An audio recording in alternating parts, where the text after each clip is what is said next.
What up, people? Welcome to a special edition of the Salty Thoughts of Mike Steph podcast featuring the one and only Mike Steph, best in the world at what he does. Real name, Mike Steph, no gimmicks, which you know is a damn lie because I'm full of gimmicks. Regardless, this week I'm going to be true to my word and I'm not going to talk about the New York Jets whatsoever. The only time you would get a mention is just then, and the only time you would even see any remnants of Jets paraphernalia is when my head is actually in view, so you can see this beautiful hat of mine. This week, I'm going to talk some NBA. I'm going to talk about my beloved New York Knickerbockers. I will talk about why my infatuation with the Golden State Warriors is slowly but surely coming to an end. And I will actually talk or have some info about the Chicago Bulls. And y'all probably are wondering, Mike, you don't normally talk about the Chicago Bulls. What's this momentous occasion? Well, I'll tell you. I have. My special guest will be Desmond Powell from Hit to the Game from the 19 Media Group. He will be joining me on this podcast. I was on his platform. I was on his show a couple months ago talking about the 1994 Knicks and my favorite Knick of pretty much my favorite Knick of back then and all time, John Starks. So we was trying to figure out when he could come on this platform, and best believe today is that day. So that's what's going to be on deck this week. We will talk hopefully about a myriad of topics. We'll talk about his background, his hoop dreams. Um, I have a couple tricks up my sleeve that I will not divulge until he's actually on the screen concerning his hip hop fandom, because we will delve into hip hop and some actual video game talk. Yeah, listen, truth be told, I not as much as I used to be, but I loved NBA 2K. I loved NBA Live. And I was just a sports fanatic when it came to PlayStation 1, 2, 3, 4, and currently 5. So we'll be talking about those aspects, and that's what's on deck this week. But before I get this show up and running, this is dedicated to the one and only Tyler McDowell of Gimmick Infringement, also part of the 19 Media Group. I do have a segment where I talk about group chat etiquette, in which I don't abide by group chat etiquette whatsoever because I just don't. So this morning, before I went to my session, my therapy session, I just happened to glance in my group chat, and he start talking about. Matter of fact, I'm going to do it in live action so I don't get anything misconstrued. Here we go. Okay. What did he? Yes. Here we go. Ah, I know this is so unprofessional, but guess what? That's what the salty thoughts is for. Mother, why? This is live and in color, folks. This is live and in color. Here we go. I'll take China Rob and Mike Steph over Rodgers and any receiver in Gotham City any day of the week. Now, those who remember, I was having a conversation with him about playing backyard football, so to speak, street football, and the late homie Chinese Rob from the block from St. Mark's used to always play quarterback, and I was a fast little, you know what? So he would always tell me go deep, and I was the only one that was man enough, that was brave enough to catch those bullets. Throwing football bullets, get your mind out the gutter. So to hear my brethren from Arizona bring up Chinese Rob on a lovely Sunday morning just really put a smile on my face. But this is what I have to talk about. KG, K1, MHJ, Higgy Bear. Let's get the job done in the Pacific Northwest this afternoon. I tried telling y'all, and let the record show, because I know the tape exists. I know my sports. I am more than just a pretty face. Okay. He said he's more than just a pretty face. So I just happened to be about to go on my walk, my 5 mile sojourn on a Sunday morning. And when he said he's more than a pretty face, listen, you're talking to the dashing one himself. Someone who takes pride in his appearance. Someone who takes pride in looking into that camera right then and there, coming into each one of your screens, each one of your living room TVs. And yes, I am a vain individual. So when he said that, I was like, darn, I'm about to be on the Zoom call later on. I have people that's never really seen me in person. I was gonna go bushy beard.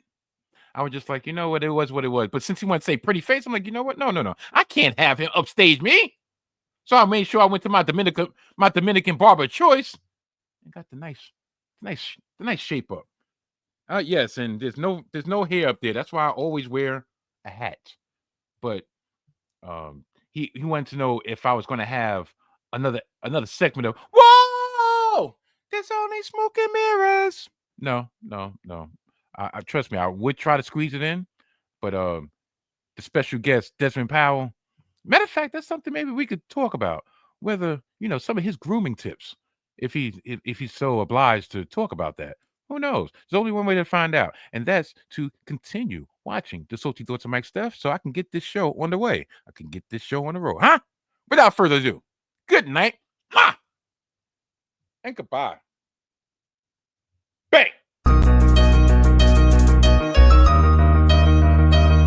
Salty Thoughts of Mike Steph, this marks a new beginning.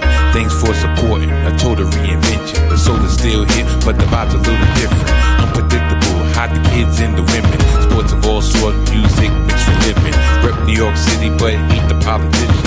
Always bring the heat, Steph bacon in the kitchen. Big shout to y'all, I appreciate the listen.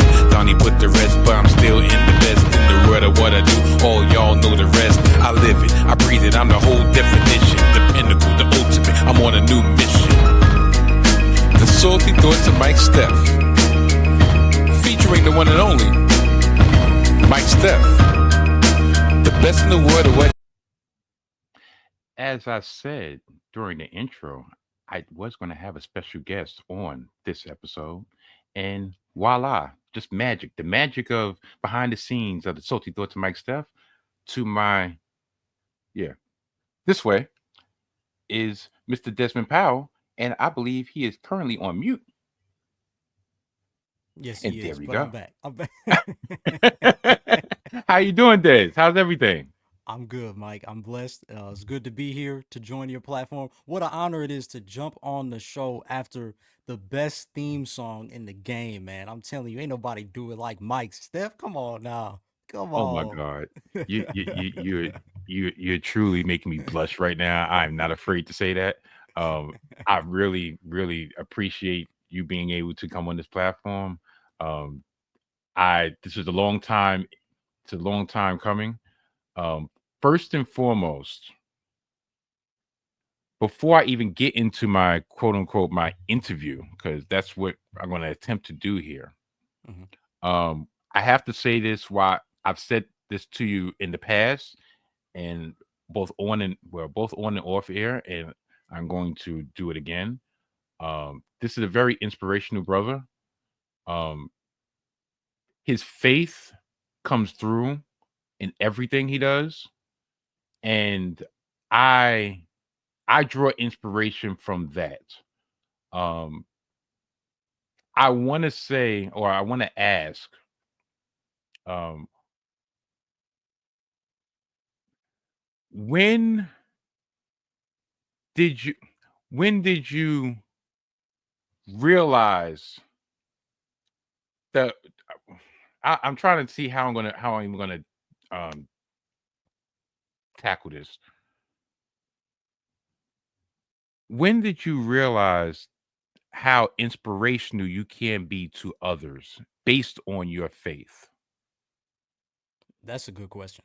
I did not think that's what you were going to say, but that is a very good question. So I guess I would have to backtrack to 2020. Like most people, everybody was stuck in the house. Um, and again, of the faith. that was like the perfect time where I feel like God started to knock on the doors of a lot of people. He started to knock on the hearts of a lot of people. And I grew up always like of the faith. Like my mom was very big on prayer. More so when I was younger. We were church every Sunday. Church was packed, like the whole nine. Um, and even if we were to have a dry moment or kind of deviate from that lifestyle, my mom always made sure all three of her children um had their faith to lean back on. So but for me it was more like a casual faith, right? Like, so I'm praying before I eat, I pray before I go to bed. That's kind of it, okay, thank you God for the blessing, thank you God for this, thank you God for that. But it's very much like uh distant, if you will. But in 2020, a lot of that changed when I felt like the Holy Spirit was really on my heart saying, like, read your Bible, read your Bible. Mind you, I hadn't read it really for myself ever. If anything, Okay. it was back in Bible study when I would, tagging along with my grandma when I was, me and my brother were like 7 years old, but never really read it for myself. Again, mind you, I should mention, I went to a Christian university, Olivet Nazarene in Bourbonnais, Illinois. Okay. Um, so college allowed me to like develop that back. I'm trying to keep it concise, Mike. Listen, do you? uh, You know me. but yeah, so a lot of my time at Olivet really shaped how it rebirthed that in me. But again, it was 2020. I wasn't really in a consistent rhythm of reading my Bible and talking to God and genuinely spending time with Him, and it was just a constant. And again, it wasn't this forceful energy, right? It wasn't this you better read your Bible. It was like a very welcoming, like, you should probably read your Bible. Like, hey, Des, you think it would be good to read your Bible. You got time, read your Bible. So eventually I did. And, fast forward, I'm reading the word, I'm gaining all this wisdom, and I'm learning about Jesus, and I'm learning about just like connecting it to just how we interact with each other on a daily basis, and how everything applies and everything starts to make sense. And eventually I just get that heart posture of like, yo, like, we're supposed to be a light for others, right? Like, we are supposed to shine our lights so that illuminates this beautiful world. Again, stressful world it can be at Yes. times, right? But a beautiful world that we're fortunate enough to live in. So for me, and again, mind you, I always been that kind of person deep down. I think I get it from my mother, like just being an encouraging person, being somebody who likes to crack jokes, things of that nature. Like, I like being that guy. So for me, to answer your question, it really wasn't like a crazy transition. Once I got this, it was almost like getting infinity stones. You know what I'm saying? Like, I was Okay. already a beast, but now I got the Holy Spirit with me, like, genuinely. Oh yeah, it's a wrap. So, it just fostered in my mindset, like, everything I do, I do want to point to him and make that known, because, when you get, it's the analogy I tell people all the time. My job is not necessarily to convince you and bring you to the faith. What I can do though is tell you that, hey, this is the best tasting water that I've ever tasted in my life. Like, when Okay. you taste water or food or whatever this good, you're gonna want to tell somebody. So I have that same approach as I do, whether it's hip to the games or anything else. I always want to reach people in a human way. And I feel like that's kind of my contribution to the world. So, long answer, but There's no such thing as a long answer on the salty door to Mike Steph. you're right. You're right. I guess I should know. Yeah, yeah, yeah. Let me act like I've been here before. Even it is the first time, but let me act like I tap in. No, it's not a problem. I wanted to actually that was very impromptu for me to ask that question, but I wanted, like I said, I wanted to talk about this on air. Um, I'll just give a short-winded response to that Mhm, on from my point of view. Um, like I'm coming up on 2 years of a life-altering event that happened to be health-wise, mhm, and throughout my journey of recovery from that, and I always entitled, like, last year was recovery, this year is, not to borrow a phrase, but the understanding of why or what I do or how I feel or why I feel certain things. mhm, Um, and I want to say that I took that as a sign. I took those things that happened as signs, like, okay, you was in the fast lane. I've been giving you grace, and what's been going on, and you've been making a conscious decision to ignore it, like, because you thought everything was just going to be a-okay. Well, and my sister told me never to think that God punishes you. No, he's there to teach you lessons, Right. for you to learn lessons. So don't ever think of anything as punishment. And years ago, I would have never deciphered that. I would have interpreted that a different way. But I definitely understand where she's coming from. I definitely understand that point of view. I definitely understand that mindset. So when I've been going through this recovery, um, and my eyes have been opening, like, especially the last 2 months, it's almost like I'm living in the matrix. Like, everything, that whole saying of, when even basketball, that they come out of college and the game is too fast for them, but now everything is slowing down. Yeah. Mm-hmm. That's the best analogy I can give to what I've been experiencing over the last couple weeks. I mean, last couple months, but over the last two That's a good one. years, um, I this the him talking to me through others, I'm able to receive it better. So when let's say you'll have a conversation or a topic, and you'll reference your faith. When I hear that, I hear him talking to me through what you're talking about. Yes, sir. Um uh the young lady, which got MC Mills, that you Uh-huh. had on your, like, I I even told her, direct message, DM, whatever. I even told her, I think going from 2022 to 2023, she had put out a video um on Instagram, and discussing how you have to make you have to be comfortable with being uncomfortable. Mm-hmm. And I literally, that spoke to me. And that was my slogan. That was my marching orders all last year of, okay, no, you've been coasting for 47 some odd years. In order for you to get to this next level, in order for you to actually get to the hurdle, um, over the hurdle that has been impeding your progress all these years, you have to learn to be uncomfortable. You have to be comfortable being uncomfortable. Um, um, Brother Freeman, who we was just on the stream with, Yes, sir. he'll talk about certain scriptures, or he'll have videos that he puts out. And I told him that, because the first time I was able to verbalize that after we had the stream. And had to let him know, like, how inspirational that is to me. That's Because awesome. it comes to me at the exact right time. And I know, or now I understand, that that's God talking to me through different vessels.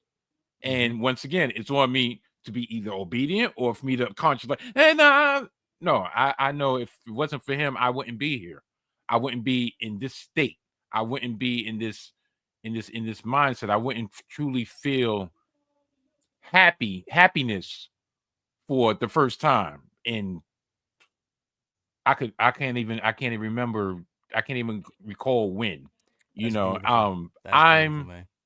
also I'm in the process, like, I never was a Bible reader, but I make a point, hope, maybe not as frequently as I was before, but I make a point to, all right, a customer of mine at my job, she's going through some health problems and doesn't look good, and she just happened to come to me one day, and she gave me a book of Psalms.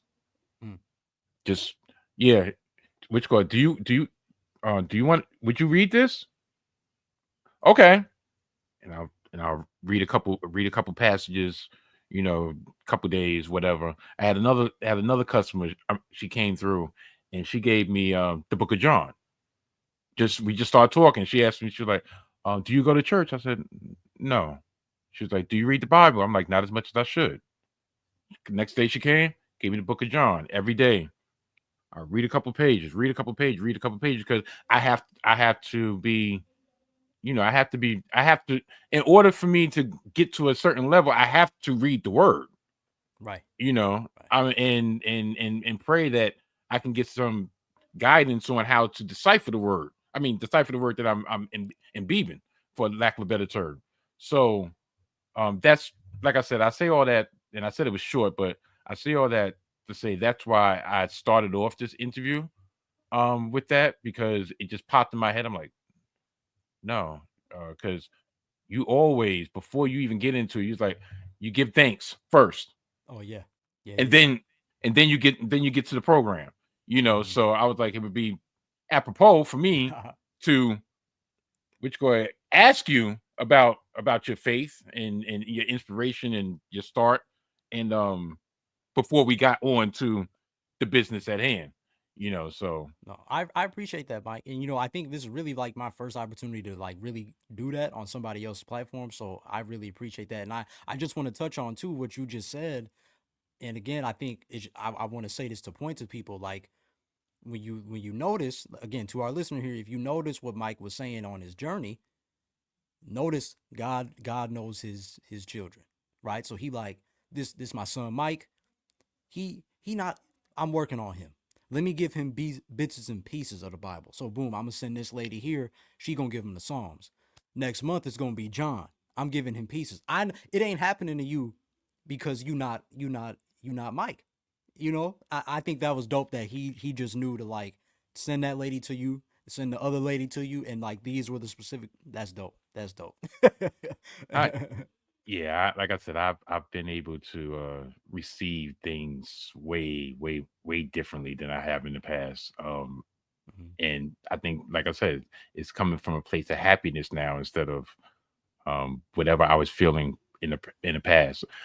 I That's so dope. will I'll follow that up later on when we talk about hip hop, because there's a couple things because I've been putting freestyles out. I'm quite sure you've seen. I've been putting little freestyles Oh, out I on have to. Instagram, I got and to. there is an interesting story behind a lot of those raps. But I'll get into that when we get into that subject. Okay. So the first question I'm going to ask is this: All right. um, You reside in Chi-Town, but exactly what part of Chi-Town do you reside in? And is that where your family originated from, or did y'all migrate from another state or city? Okay, so I actually appreciate the way you literally worded that question because it gives me the opportunity to say, so I am from a town called Joliet in Illinois, which isn't inherently Chicago. Into Okay. a general sense, it's Chicago, right? And it's greater Chicago area, but it's not straight up in the Chi. It's Okay. probably 45 minutes away. Okay. Um, It's like Long Island over here. Yeah. So yeah, I'm from Joliet. My family has been here uh long before I got here. But I do have some my grandpa is from the South. He's from Louisiana. So Okay. some family ties out there. And so I've heard even we got some family in California, like, you know, uh, s- pretty spread out, but for the most part, at least, for my immediate family, it's been here in Illinois. Okay. Getting into, well, touching on basketball. Mhm. Um, when did you discover the sport of basketball, and what made you gravitate to it? Because I can say basketball was probably the last sport that I actually picked up. I remember, like, well, I wouldn't say like it was yesterday, but I remember my mom taking me to the park, and there was people playing basketball on the court, and you know, mom being mom, was like, "Do you mind if my son plays with y'all?" And they was like, "Yeah, sure." And I had no idea what I was doing, because, of course, the first thing you do when you get the basketball, you don't realize what traveling and walking is. Yeah, So yeah. you just figure you just running just to put in the hoop. So I want to say I had to be maybe about maybe like it's 7, 8, around that time. Like, I've watched it on TV, but I never played the game. So yeah, what made you gravitate to basketball, and when did you discover the sport of basketball? Oh man, so I would say the earliest memory I have is like being 5 years old, but even around that, I would say around that age, 5, 6, 7. Um, just like I don't know, Mike. To be honest, it's really fuzzy. Like I just feel like my life just like spawned at that point almost. Like I just loved everything about the game. I remember the earliest memories I have is like watching All Star games with my brother.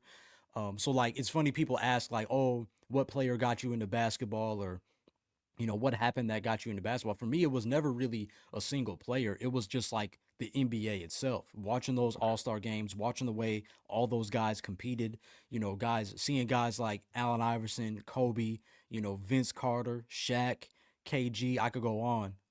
Just seeing that itself, just the big picture, right from like the balcony view, just seeing that was like, oh nah, like I want to get there. And the feeling that I'm getting now, I want to feel that for as long as I can. So, for me, that's when kind of just the NBA, my love for the NBA grew. Again, I know you said we're gonna touch on it later, but again, that expands to, just NBA games and then WNBA and then video games. Like it was just a beautiful like spread, and yeah, I would really say that's kind of what did it for me. My old Instagram bio was basketball is my wife, hip hop is my mistress. And Okay. again, I say of course I say wife in the sense of like basketball was my first love and kind of Yes. what you were alluding to, right? I loved baseball as a kid. I loved football as a kid, but it was always something about basketball. I was that kid where I wake up on a Tuesday and be like, yeah, I'm going to be in the NBA. I'm gonna be the next Tracy McGrady. Like, yeah, like this is what I want to do. Man, Mike, 24 hours later, oh no, like I gotta be like, I'm gonna go to the MLB. I'm gonna play for the Yankees, and like I'm gonna win like 10 World Series. Like, and then next day, no, I gotta be. I'm trying to be like Randy Moss. So, mom, you gotta sign me up for football because like I gotta be Randy Moss. I'm trying to be a wide receiver here. Then next week it's like right back to the NBA. But so eventually, I really did stick with basketball, and it's been up ever since.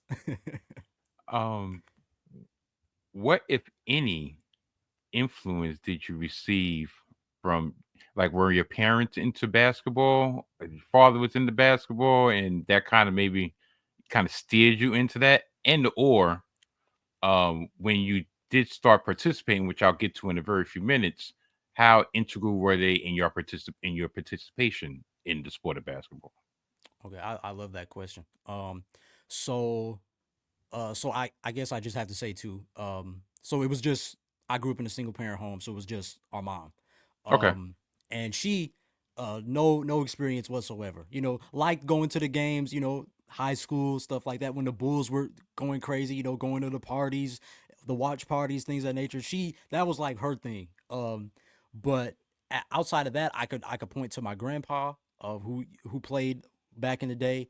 Um, but like Mike, there really wasn't really, at least for me, there wasn't really a direct tie, and I think again it's like a credit to my mom for just kind of letting her children find their way, and for some reason, me and my brother, like we just really gravitated to basketball, and so it was like I said, it was almost like a day one thing for me. Like I I can't even explain it.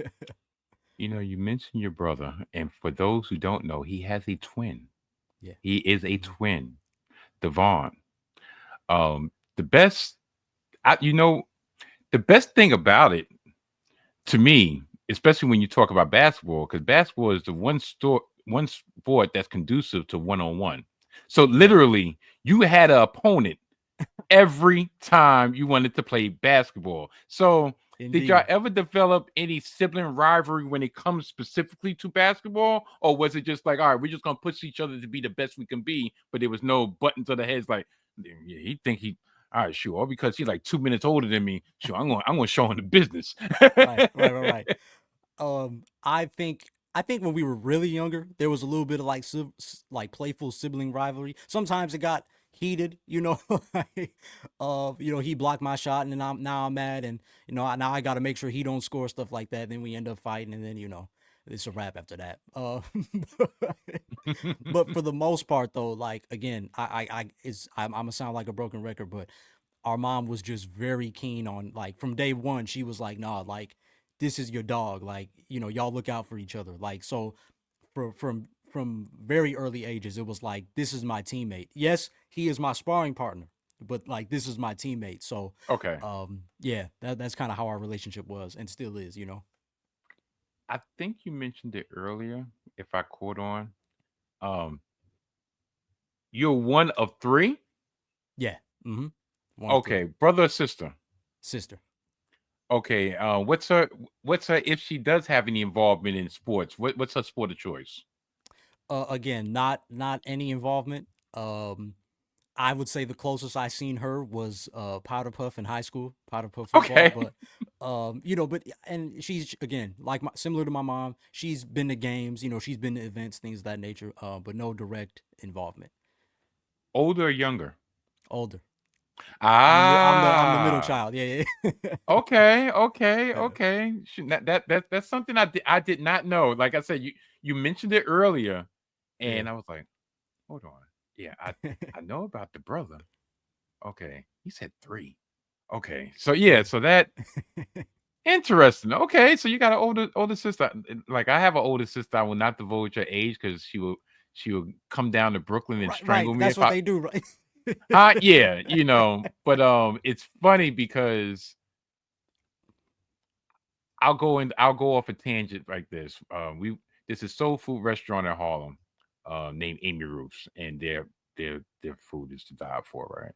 So, me and my sister were estranged for X amount of years, and due to the unfortunate passing of my oldest son, that kind of allowed us to reconnect because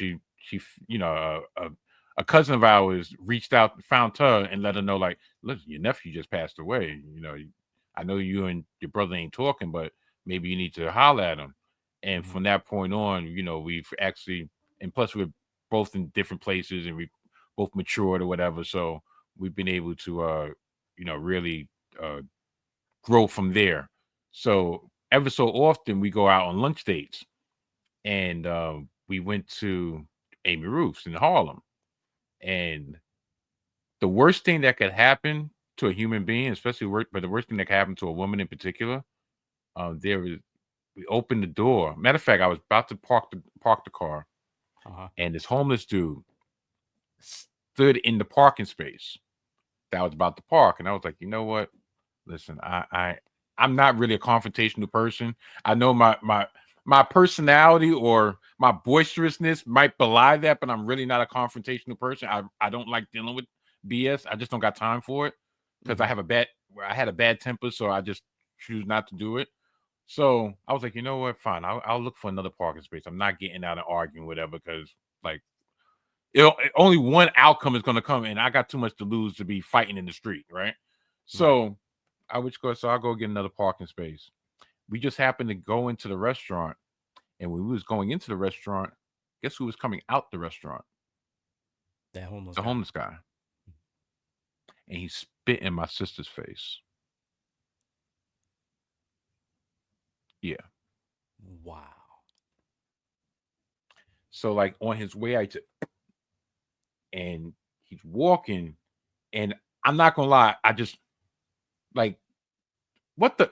So I turned around, and my sister grabbed me, and I'm pissed off because I'm like, my sister, I can't, plus Yeah. as a man, Right, right, right, you know, right. and she's like, brother, just calm down.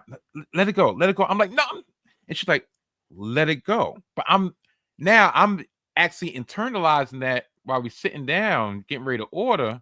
I'm asking if she's all right and everything. And I'm feeling bad because it happened, but I'm also feeling bad like, yo, he was supposed to been thumped out. Yeah. Like I'm 48, but still at the end of the day, respect is respect. I can, you know, and she's calming me down. She's like, brother, don't worry about it. But she tells me, and hopefully I'm not divulging too much, but I don't think I am. She told me, she was like, brother, you don't understand just your reaction, how much your reaction meant to me, that Mm. you were that upset and that willing to stand up for me and protect me.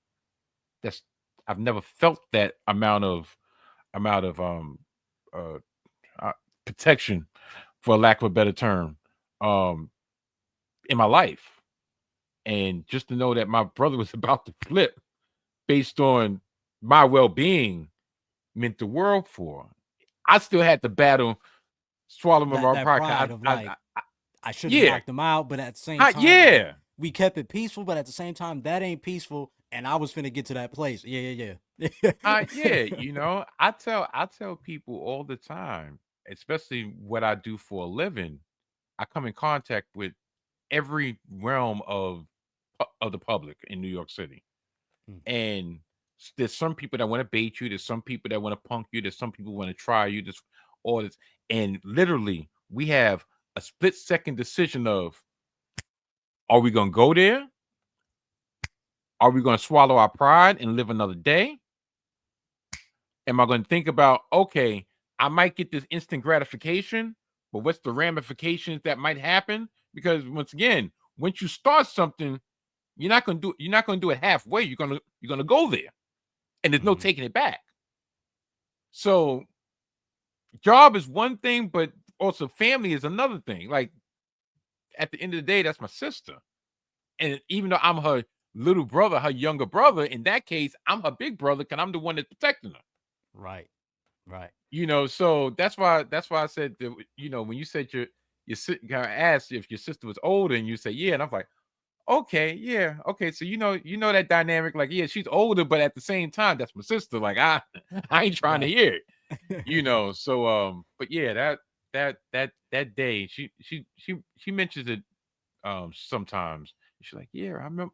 Hopefully nobody spit in my face, and I'm like, hopefully you'll feel. And she's like, no, I don't feel anywhere. Like, I didn't want you to get yourself in trouble. And I was like, yeah, but if this was a if this was a I'm there's a reason, like we said before, things happen the way they're supposed to happen. And I just have, and this, I guess, and this, not to minimize, but I just have to have faith that, all right, there was a reason why I froze for that minute before I just went on go. Absolutely. So yeah, to the common man, to the Abraham. Oh, darn, I wouldn't have had to. Okay, that's for you to deal with, and that's for me to have to understand why. Right. But yeah, that was insane. Um, my next question, and I'll probably stop saying my next question because, sure, I don't want this to be a formal interview, but this is the way I can kind of process it in my head. Mhm. Um, your team, your fandom. You already told me, but I'm gonna ask you, who is your favorite team? Mhm. And then I have a follow-up question based on knowing the answer to that question. So, who is your favorite team right now? Yeah. I mean, yeah, So who's your favorite team? yeah, to make it clear to our listener here, and you know, and just I always like to remind people, I love talking about the entire NBA, but obviously I'm a homer, so yes, I claim the Chicago Bulls. I root for the Chicago Bulls. That's my squad. Okay, and the follow-up would be, since it is the Bulls, and I know there's a age gap between us, but was it due to the brilliance of Michael Jordan? Was it due to the pedigree that he left behind with the Bulls that has kept you steadfast as a Bulls fan? Or it's just like, listen, I ride for hometown, and one of these days the tide will turn and we will be victorious in the end.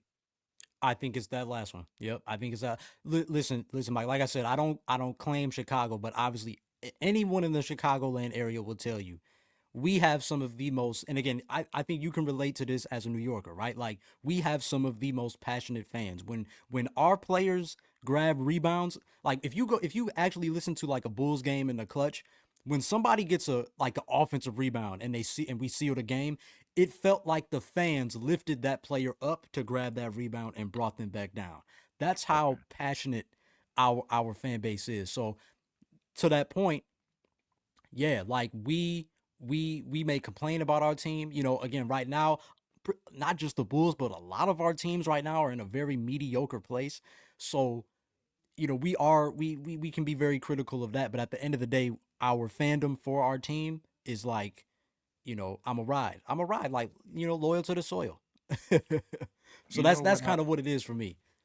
you know what I'll say in response to that? Because you said most the majority of your teams in that area are in a mediocre state.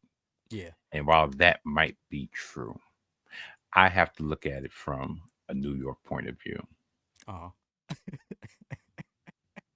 Over the last 30 years, y'all have 6 NBA championships. Um, you have numerous Stanley Cups. So you calling us spoiled? Is what Um, you have a World Series by the Cubs who waited forever to get that. So You're right. while y'all do have a drought, look at it from my point of view. And I'm not a lot of people are like, well, you from New York, you get the I'm not a Yankee fan. I'm not a Yankee fan. So the Yankees championship mean nothing to me. I'm a Knicks fan. They last won in what, 73? I was born in 76. Doesn't mean anything to me. I'm a Jets fan. The last one was 69, 68, 69. I was born in 76. Didn't mean anything to me. The Mets, their last one was 86. Okay, I was alive for 86, but that's going on 40 years. 40 years. I thought things was gravy back then. I thought this was the way it's supposed to be. Like, that's how I got on the Jets on the ground floor. The first time I started watching football, they got to the AFC Championship game. I thought this was an every Mm, year occurrence. Oh, how I was wrong. mm. So, while I can understand the bitter taste. I understand y'all, y'all in a little bit of a drought. And maybe, and you know what? I say that and I'm going to contradict myself. I say that and I understand your point because those championships, let's say those championships with the Bulls was pretty much you as infant or before you were here. So Right. you didn't get the whole, yeah, double three peats. Right. You came in at the end and you wasn't able to really experience that in real life. Well, not real life, real time, because by the time you was able to grasp what was going on with the NBA and the Bulls, y'all were in a sunken space. Yeah. So Those days was long gone. yes, I get it. See, I'm sympathetic. You Yeah. know, I don't call myself the benevolent one for no reason. I get it. I get it. Right. So staying on the theme of hoops, you've mentioned or hinted at it in various episodes of Hip to the Games. Once again, Hip to the Games every other Friday on YouTube, on the YouTube channel of the 19 Media Group, and all streaming platforms wherever podcasts are available. We will double back and I will plug that plenty of time before we are through. Especially, I Appreciate will that. give him the opportunity to plug it because I know y'all tired of hearing my voice plug everything. Um, he's hinted at participation in this lovely sport of basketball. So, what levels did you participate at? That's my first part. Yeah, so again, that's part of the story, right? So unfortunately, it was only sixth grade. I was 11 years old, and it wasn't even for like my school. It was for again, it was like the Christian Youth Center that was like nearby, Okay. and which was crazy because like all throughout my childhood, we were trying to get in, but obviously, you know, finances weren't all the way there, what have you. So, and again, that never really bothered me, but it's definitely a factor. So sixth Mhm. grade came and we were in, and again, I thought this was going to be like the precursor to my development, which it was, but in like a different way I had it imagined. Okay. My plan at that point was like, look, if let's say like seventh grade came around, I probably would have tried out for the team, but also had the Christian Youth Center as a backup because it's like had I played there sixth grade, I would have just went right seventh grade. But let's see if we make the school team and see which one we commit to, right? But sixth grade happened. That was the only year I played organized ball. Again, I hate to say it, but something happened that shouldn't have happened. So they like put a hiatus to the league. So Okay. then it was nothing after that. But then, of course, me and my brother looking at each other like, okay, cool. Like we get a little bit of experience. We learned a lot of fundamentals that we hadn't learned before. Mm-hmm. Um, let's practice seventh grade. Let's practice eighth grade. Right, the team is pretty much set. They're gonna pick the same kids. Let's wait till high school to try out. Yeah. Um, so high school came around, freshman year, didn't make the team. One of the most uh in some ways life changing experiences, because going through a high school basketball practice was like so eye opening to me. Like the fact that you mean to tell me we're running, we're literally spending like the first 30 minutes running, probably 45 minutes just all conditioning, jumping jacks, push-ups, running, suicides, 17s. And now they say, all right, let's do some skill drills. Let's do some skill drills. I, I'm gassed right now. I got asthma. I'm looking at my brother like, yo, I'm gonna get the inhaler, but like we might have to bust out of here. Like it's too much. It's too much. Um Somehow we stuck through it, and I remember like I'm like, okay, like I want to show the coach that I can defend. Like all these kids are trying to dunk and they're missing dunks, Mike. You know what I'm saying? We're doing three-man weave and they're trying to dunk, and I'm like, you can't even show the coach you can make a layup. So I'm sitting here like, let me show some value of like, hey, I got some fundamentals, okay? Yes, I might be at the time maybe 5.5, but I got some I got some fundamentals I can lean on. That didn't The mean little nothing. fundamental. Right. That didn't mean nothing, though, Mike. And what's crazy is that same tryout, I peep. The coach has his clipboard with blank sheet of paper, not even like the line paper, just computer paper.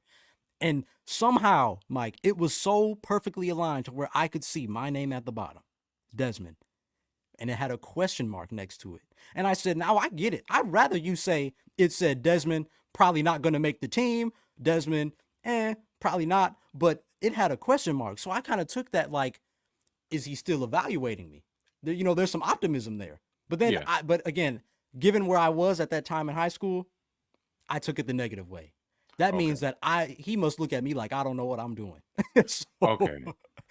so I that really, but in all seriousness, that really like disturbed my heart. That time, so didn't make it freshman year. Tried again sophomore year. A lot less people still didn't make it, and then I tried. I took a break junior year, and then I really wanted to be ambitious and try senior year. And again, mind you, all the teams are pretty much set when you're a senior.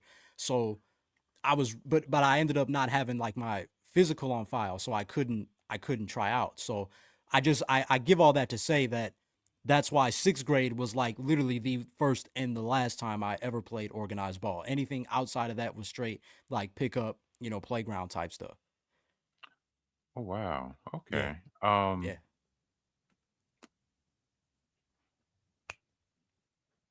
Did you, even though you had slight little setbacks in hmm in in the progression through school, did you ever at any time dream of getting to the league?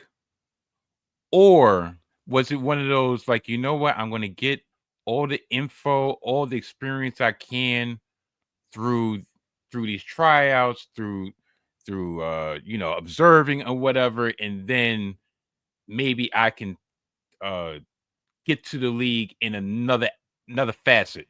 Like, Mm, okay, I might not be able to, be on the actual court or be on, but maybe I can get in through coaching. Maybe I could get in through media or so forth. Was yeah. that going through your mind at that time? So that again, my story kind of reveals itself here. So at that time, I was way too stubborn, Mike. I was so stubborn. I was upset with God because I'm like, every day of my childhood, like this was the dream that kept me up at night. This was the thing that I talked to you about every day. I'm praying for a growth spurt, you know what I'm saying? All the things, like, and it didn't happen. And that had me in a tough place, cuz once I started college, so this is summer 2016. Um I'm in a place where I'm like, all right, well, I guess I'll try to coach. You know what I'm saying?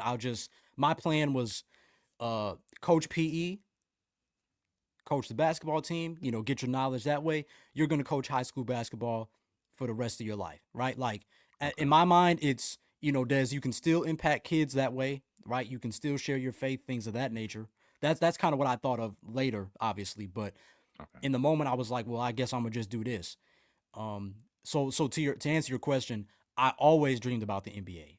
Always dreamed about playing in the NBA, but it didn't click to me that I could try for a lane still with the NBA. Honestly, Mike, like I would really say in a general sense my 20s, but like really truly probably not like these till these like last few years of my life. So probably like 24 to 20, now being 26 Okay. was when it really clicked for me, like, okay, you know what? I can still be in the NBA in a different way and still have that joy.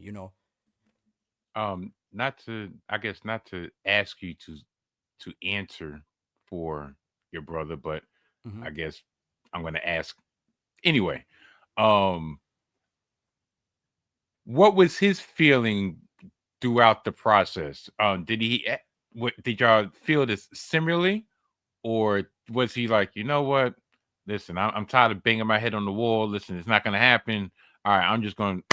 I see this other avenue. I'm just gonna go that way. Like, love the game still there, but listen, brother, you got my support and everything, but yo, I'm going over here. Right. Yeah. No, that's exactly how it was, Mike. Like, I remember, you know, he got past the heartbreak much quicker than I did. Definitely had the same like frustrations and whatnot, but like I literally remember there being times over that summer, and I'm still thinking like basketball mind.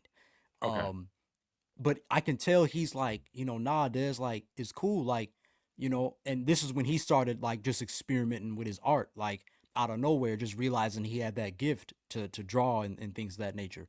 So, but I could see those early seeds for him where he's like, I think I'm trying something else. Like, let me do me. And like you said, Des, like, that's cool with you. I'm with you 100%, but like, I'm off this. Like, let me go through my process, like how you going through yours. And I remember too, like just a quick story about that. I Mhm. specifically remember in high school, it was a requirement that we went somewhere to like do job shadowing right before you Okay. graduate. And I'm sitting here like, Devon, we gotta try to get like a basketball one. We gotta try to get as close as like to the Bulls or something. We gotta do something. And he's kind of looking at me like, Des, like, stop keeping it to sports. Like, what if I don't know, what if I want to go to which we ended up doing, going to the courthouse and job shadowing like one of the attorneys or whatever it was. Okay. Um, he was just a lot more open minded. And again, in my stubborn heart, I didn't see that the way he did. He caught that a lot sooner than I did. It took me a bit longer, but I did eventually get there. But it definitely took me a lot longer. Okay. No, that's like I'm learning more and more and more about. That's why I really when I envisioned you on the program, Mhm. um, I wanted to like deep dive to a certain degree. Um, your background because it's something that actually you taught me when we had our discussion about Starks and yeah, pretty much about John Starks and the Knicks and so forth. Mhm. That I remember I expressed to you, I was like, yeah, I was kind of nervous. Cause I'm like, Don, I have a tendency to, thought comes to my head and I just go this way, and then eventually I'll get back to the question you asked, but it just I don't have ADD or anything, at least not diagnosed, but it just takes the. And you told me you was like one of the things you learned in media and interviewing is sometimes a lot instead of being so steadfast in I got these questions, I gotta get my stuff in. Allow the story to progress, and there's so many gems you can unearth by just letting the story progress. You'll get your questions answered, but sometimes it's the stuff that comes about while they're answering the question that's actually the jewel in it. Exactly. So Yeah. so that's why I kind of envisioned when I had when I when we finalized that you was coming on here and I was trying to streamline what I was going to discuss, I'm like, yeah, we could discuss basketball, and yeah, that'll get to it. But if if he's open to it, I'm quite sure he will be about about the process, just his growing up environment and so forth, and his mindset when it came to certain things. I think that would probably be more fulfilling to um, me as a quote unquote interviewer. Hopefully the viewers at home that are taking this in, and hopefully just reminiscing and having to get into the archives, it'll bring back some fond memories for you also. So it's like Yeah. check all around, Yeah. so yeah, that no that was great. Like I said, I'm learning so much about you, and actually which goes even the respect that I have for you is even growing even more than I already had. Respect. Um, Respect. Now, getting into your platform, your podcast, hip to the games, is pretty much going to be straightforward, to a certain degree. What made you?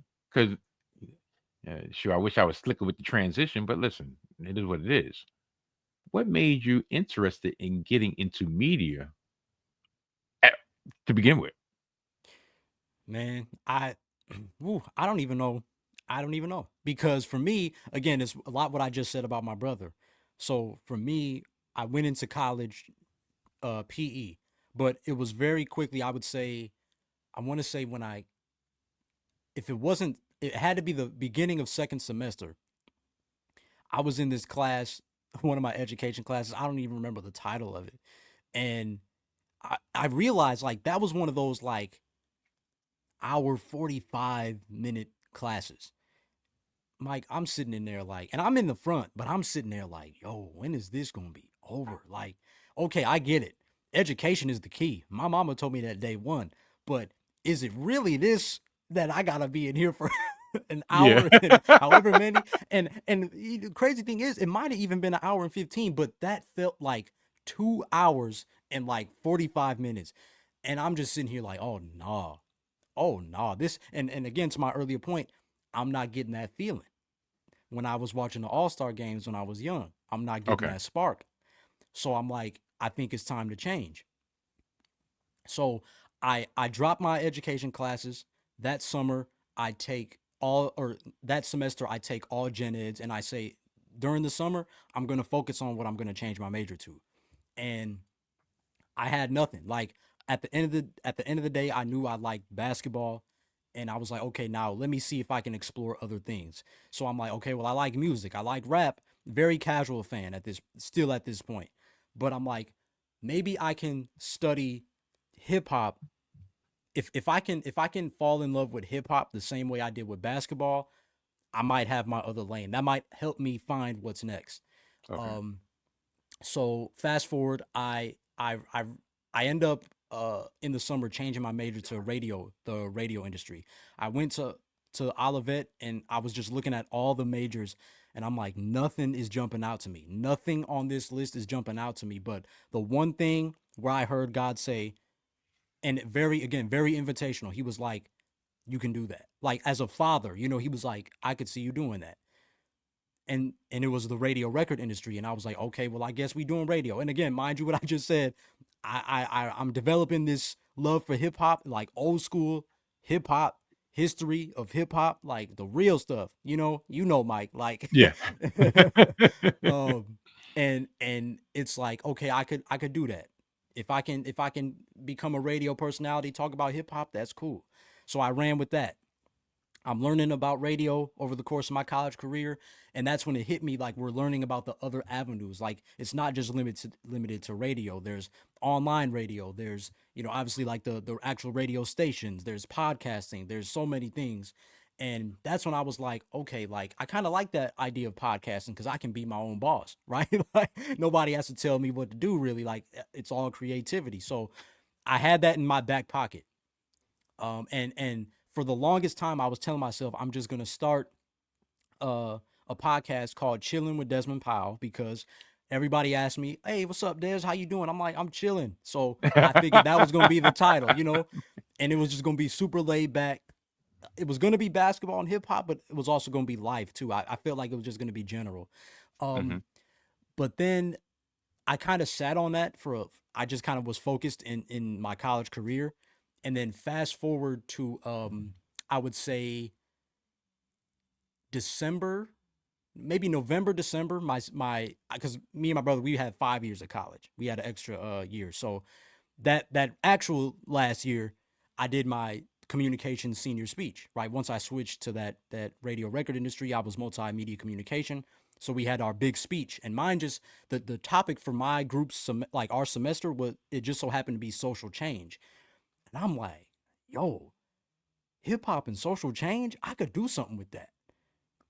And I had a honest like, and this isn't me being arrogant, but like just naturally, I was like proud of myself. Like I had a dope speech, and that gave me the confidence to be like, oh nah, like I can do this for my show. Like beyond college, okay, like I can do this. So then it dawned on me, and I'm like, Des, your podcast was with you the entire time.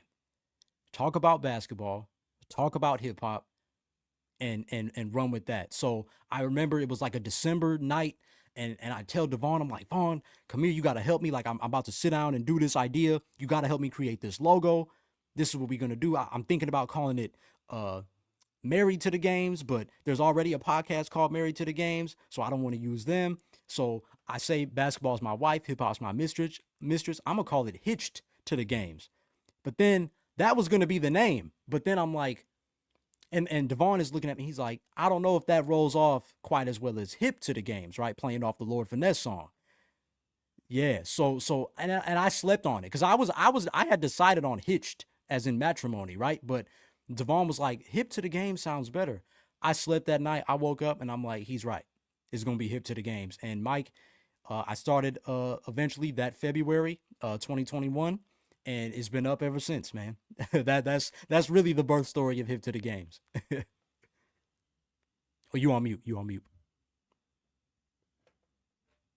So the actual title came from Devon, but it was more of Pretty a much.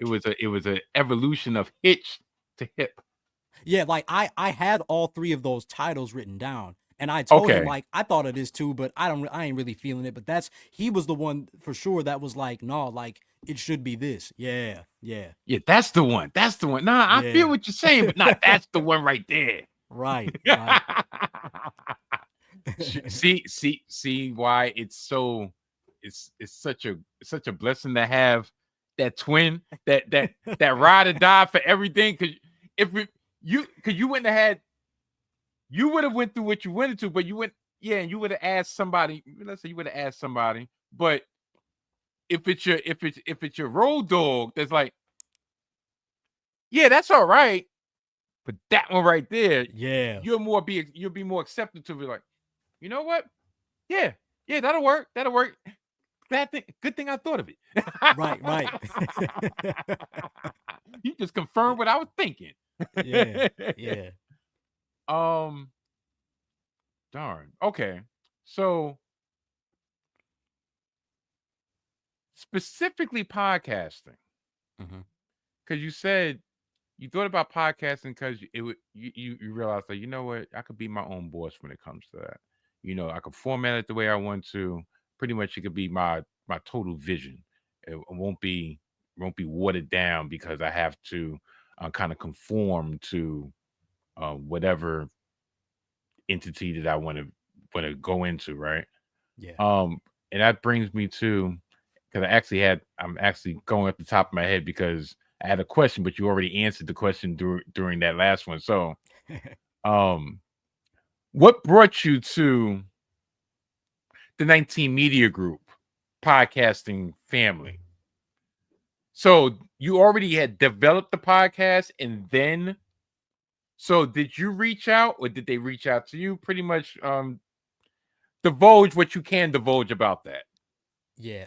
And I'm sure they won't mind. Because honestly, Mike, that story is that the story of this is fascinating to me. Okay. Um, so that first year of Hip to the Games, again, I had like a nudge from God, and he was like, like they say, it's that deep knowing of what your next steps are. So I felt like it was heavy that he was telling me, because I had a weekly podcast at first because I had so much time now. So I was like, he was like, if you grind on this for a year, like watch what I do with it. And I'm like, Okay. I bet. So I was weekly episodes pretty much all of 2021. And eventually there was a day that, again, you know how it is. I was kind of in my feelings. The independent podcast journey could be a podcast we do within a whole separate day, right? But I was telling Talk God, about it. I was like, I'm really feeling low. Like I would really appreciate some encouragement in some way, shape, or form. A very mindless kind of prayer in the sense of like after that, I wasn't even thinking about it no more. Around 2 o'clock one day, I get a DM from a guy. He says, "Hey man, I came across your podcast. Like I really thought it was dope. I like what you did, like with the hip hop and with the basketball, and for you to be this kind of a hip hop fan, but you're so young. Like, man, that's crazy, but it's dope. Like, and I have my own podcast. Like this is dope." And it was purely like Twitter, just relationship, like nothing. And fast forward, this person that DM'd me was actually Mo. Um, and so I understand that he has the 19 media group, but I don't say nothing about it. He doesn't say anything about it. It was just genuine connection, like off social media. Okay. I eventually follow, again, just being in the circle. I eventually follow Jabari. I eventually follow Mo Warren, because I'm Hmm. like, again, those two guys, they're in the NBA space. They got a nice following. They do dope stuff. Like, oh yeah, like networking, right? Like I'm just trying to get my foot in the door. Yeah. Um, but little do I know, behind the scenes, um, Jabari, I think it was, um, reaches out to Mo and says like, "Yo, you know this guy? Like this, we might be able to bring this podcast on board." Mind Okay. you, Mo didn't even say nothing to him.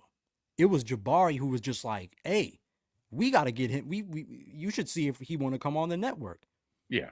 And so that's when I had the meeting with them eventually. Like they DM me like, "Hey, we really like what you do. We want you to be a part of 19." And it probably took me a day to decide. I told them like, let me think about it. But I already knew in the back of my head, like, oh yeah, like let's get it. So that's how I came to 19. Oh wow. Yeah, Now that's wow. That's I cool. know. I, That's cool. I know. You know, but that's a testament to your hard work. That's a testament to you listening. That's a testament to you knowing you're on the right path and to continue doing that. And of course, you got the cosign of the man upstairs. Like, Yeah. okay, yeah, I know. There's times that you feel like hanging it up and everything, but just be consistent and put your all into it and have it for the right reasons and not, yeah, I'm trying to get clout or whatever. Like, no, this is your passion, and it'll produce fruit. You put the roots in the ground and it produce fruit. Yes, You sir. know, Yes, sir. so no, that's a beautiful story to hear. Um, I'll say this on my end, Mhm. because I've doing a podcast for 5 years, right? Going, it's been over a year and a half, over 18 months on the YouTube thing, Okay. with my quote Oh unquote man, I rebranding, figured it'd what be a have little you. longer. Huh? Oh I no, figured, yeah, yeah. the Wow. official, because I used to do the podcast under the moniker Donnie Ooh, whatever. Yeah. But when my life changed and event happened, he had to be put to rest because in a roundabout way he was a destructive um factor in my growth. Like I You had couldn't to grow shed that. until I had to put that moniker down. So, and plus it was part of the growth of, I had to be comfortable inside my own skin. So if I Mm. was going to do this, I was going to do it under my name, or at least portion of my name, and I thought I that was was so going to put dope when you did that. really. I was at the crib like, man, Look at that. Like it reminds me, I feel like I reference this often, but it reminds me of like that scene in Daddy Daycare when Flash was like, I don't want to be Flash. Like I want to be me. Like it was that same moment, you know. Yeah, thank you. I no, Yeah. I really appreciate that because when I say I was scared to death, um, once again belies the boisterous, jokey, sometimes ornery, sometimes um just out there persona that somebody can get. But I I needed to do that. So that first episode, because I remember um Brad and Tyler have been very integral in this iteration for various reasons. Um, one, they're just great guys, and I'm really glad that throughout this through this networking, I was able to come across them, and we've really developed friendships outside of this. So, Yeah. like, I really appreciate them. Yeah. And I reached out to Brad. Long story short, to ask him like, listen, I'm looking to rebrand. So, because he already put that invitation out. He always like, yeah, listen, which go, y'all need help, just holler at me, whatever. I'm Yeah. down to do it. Yeah. So I reached out. He was like, yeah, like no problem. Like literally, we brainstormed for like 15 minutes, and within 15 minutes, we got the logo, the back stuff, and everything. That's That was fire. that. That's fire. Um, And even Now hearing him, Tyler, hearing yeah, Brad go ahead. break that down on that episode y'all have was dope too. Yeah, yeah, Yeah, just the way his mind works. Like I wouldn't even thought of all that stuff. I was just like, yeah. oh, that's salt. Yeah, Oh, I right. have no idea. I thought those were stars in the sky. Yeah, me too. Me too. I said the same thing.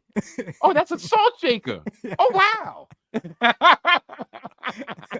That's actually the borough of Brooklyn, the shape of Brooklyn. Wow. Yeah. I didn't even know that. I've lived here all my life.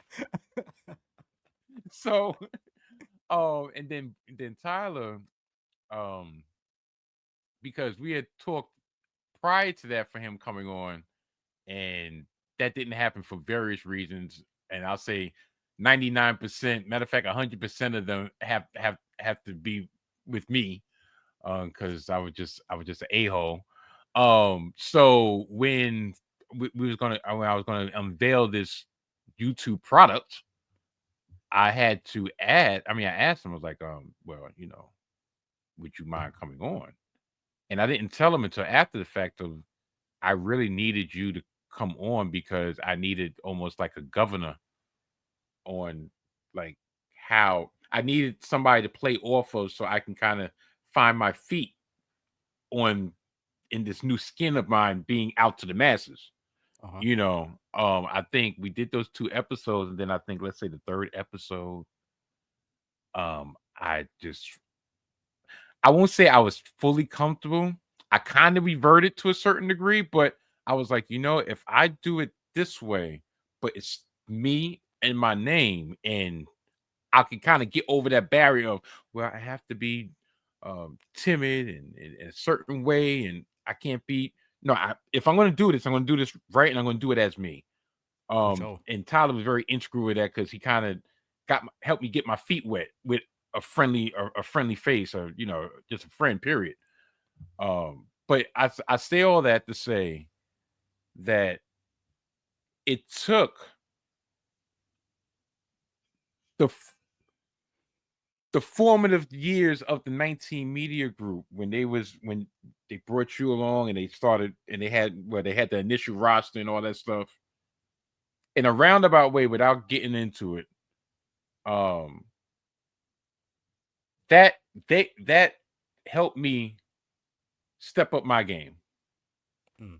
because like literally I had no care in the world. I used to record in the car on my phone with the Anchor app I or remember that. whatever. Like that was me, right? Like the majority of those episodes were done on my lunch break at work, like Mm. literally.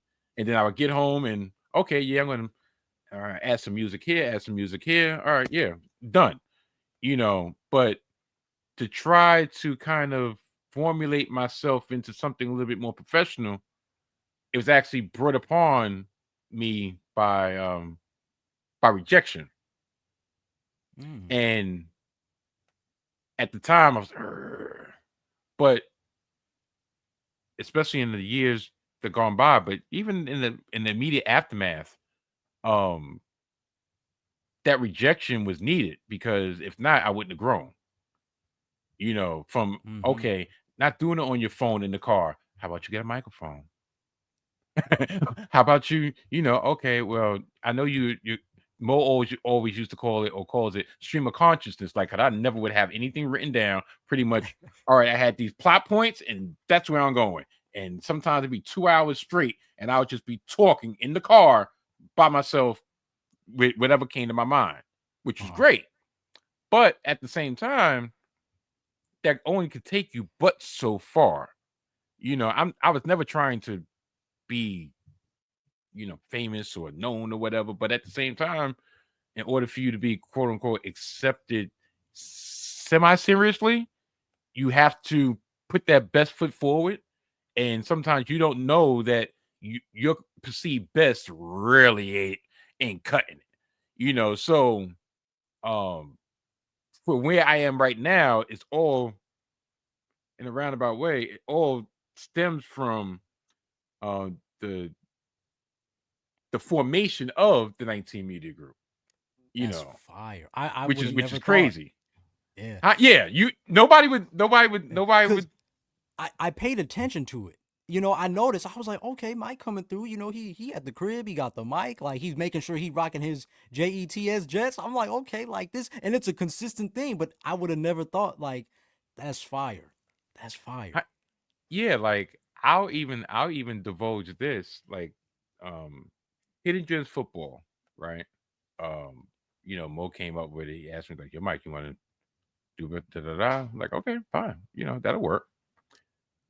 It didn't. The first couple months.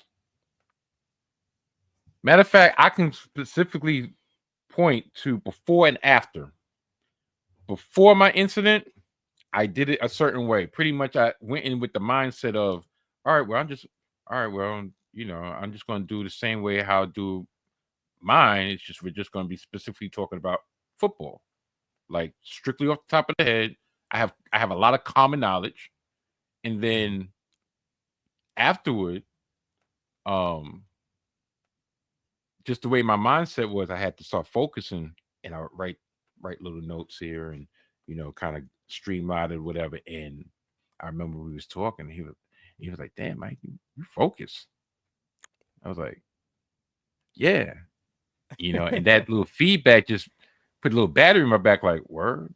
Plus, it made his job easier because there's a lot of things he didn't have to edit no more because a lot of the filler. Okay, well, if it's straight facts or it's pertinent, it is not just me rambling. You don't have to cut that because that's pertinent to the situation. Makes his job easier, makes the show better, and Absolutely. even now I'll get to the end of my little tangent. Even now, like there was maybe like one or two episodes. Um First episode of last season, I was like, let me come in here. Yeah, I didn't really do no. I don't got no notes. I'm not gonna do no research. Shit, that was just the playoff run. Yeah, we'll get. And I did not. And I look back at it. I did not like it, for my part. Like Mm. Mo did a fantastic job of not of covering up all whatever blemishes. But I was like, oh no. Because now I can see it specifically before, after, when you focus or when you're just coming off the cuff.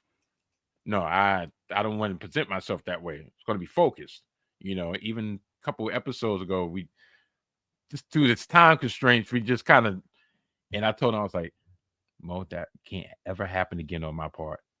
Like, Mhm. all right, fine. You do what you have to do, but we have to make I take pride in making sure that, okay, our thing is on par.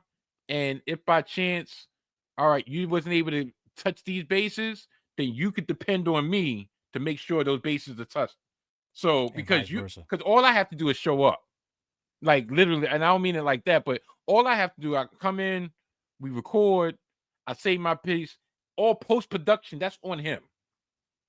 So if I can, since I'm not dealing with any post-production, editing, all that other stuff and putting it out with it, the least I could do is make sure everything is coherent. So therefore, when he goes, all right, you can chop it up how you want, but at least you know that I brought my A game. I didn't give you the D. Um darn, that didn't sound right. I didn't give you the C. Yeah. So I ain't want to do you like that, Mike. yeah. I was like, damn, is that pause worthy? But yeah. But yeah, I say all that like it really, that formation and being you know being a part of that, and you bringing me on your program, and shoot, I'm the third GI, bro. Yep. So that has also helped me like sharpen my skills, so to speak. So yeah, it's just like you said, this independent thing can really grind on you. And I used to tell people at least every other month, I'd be like, I don't feel like doing this. Why am I doing this for? It's a waste of time. Yeah, you get to editing and you're like, who is even gonna listen to this? I know. Shoot, well, you get to editing.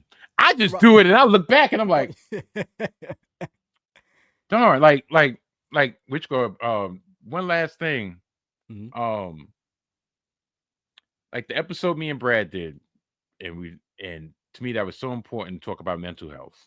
Yeah. And I even got a little bit more in depth in my particular situation than I had before. I took that to, I was in my feelings because like first episode, it's like, all right, yeah, 20. What the then I look again. I'm like, hold on. So you mean to tell me that I spill out we talk about something that's substantive, not just talking about this, that, and the third, not me just ranting and raving or whatever, not me talking about in a big realm, frivolous stuff like sports. We talk about real life things, and this is what I got. After I kind of spilt my guts down and kind of was vulnerable, this is what I got. Okay. I want to say I took about a month off. I took a month off. I don't know if you noticed, but like for like a month, I didn't put no videos out, right? And then I did a little bit. I did a little bit. I was like, you know what? Okay, come on. I think my wife. Matter of fact, no, I didn't even tell my wife.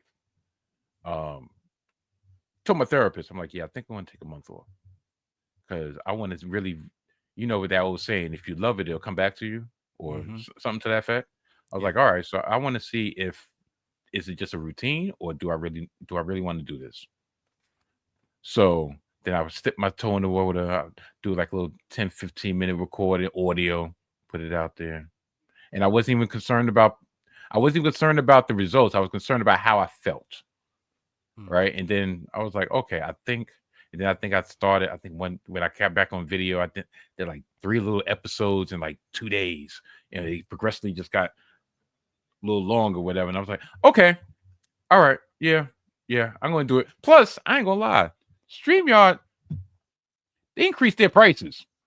So I was like, whoa.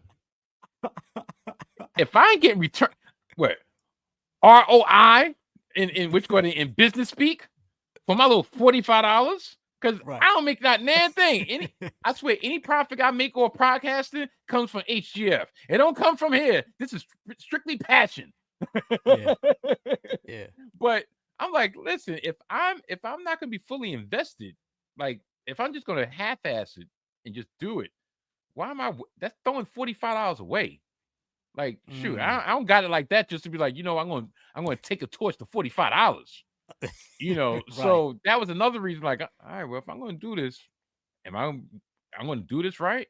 And so far I haven't regretted it. I mean, if I would have stopped, then I wouldn't have had the opportunity to have you on this platform. So we wouldn't have been able to return the favor, or maybe I would have returned the favor audio, but I know darn well I probably would. If I was going to give it up, I was just going to give it up. Like, listen, I'll guess on anybody else's, but if it ain't HGF, y'all ain't seeing me. right. Man, it's you say a lot of good stuff there, Mike. Like nobody talks about that fatigue, man.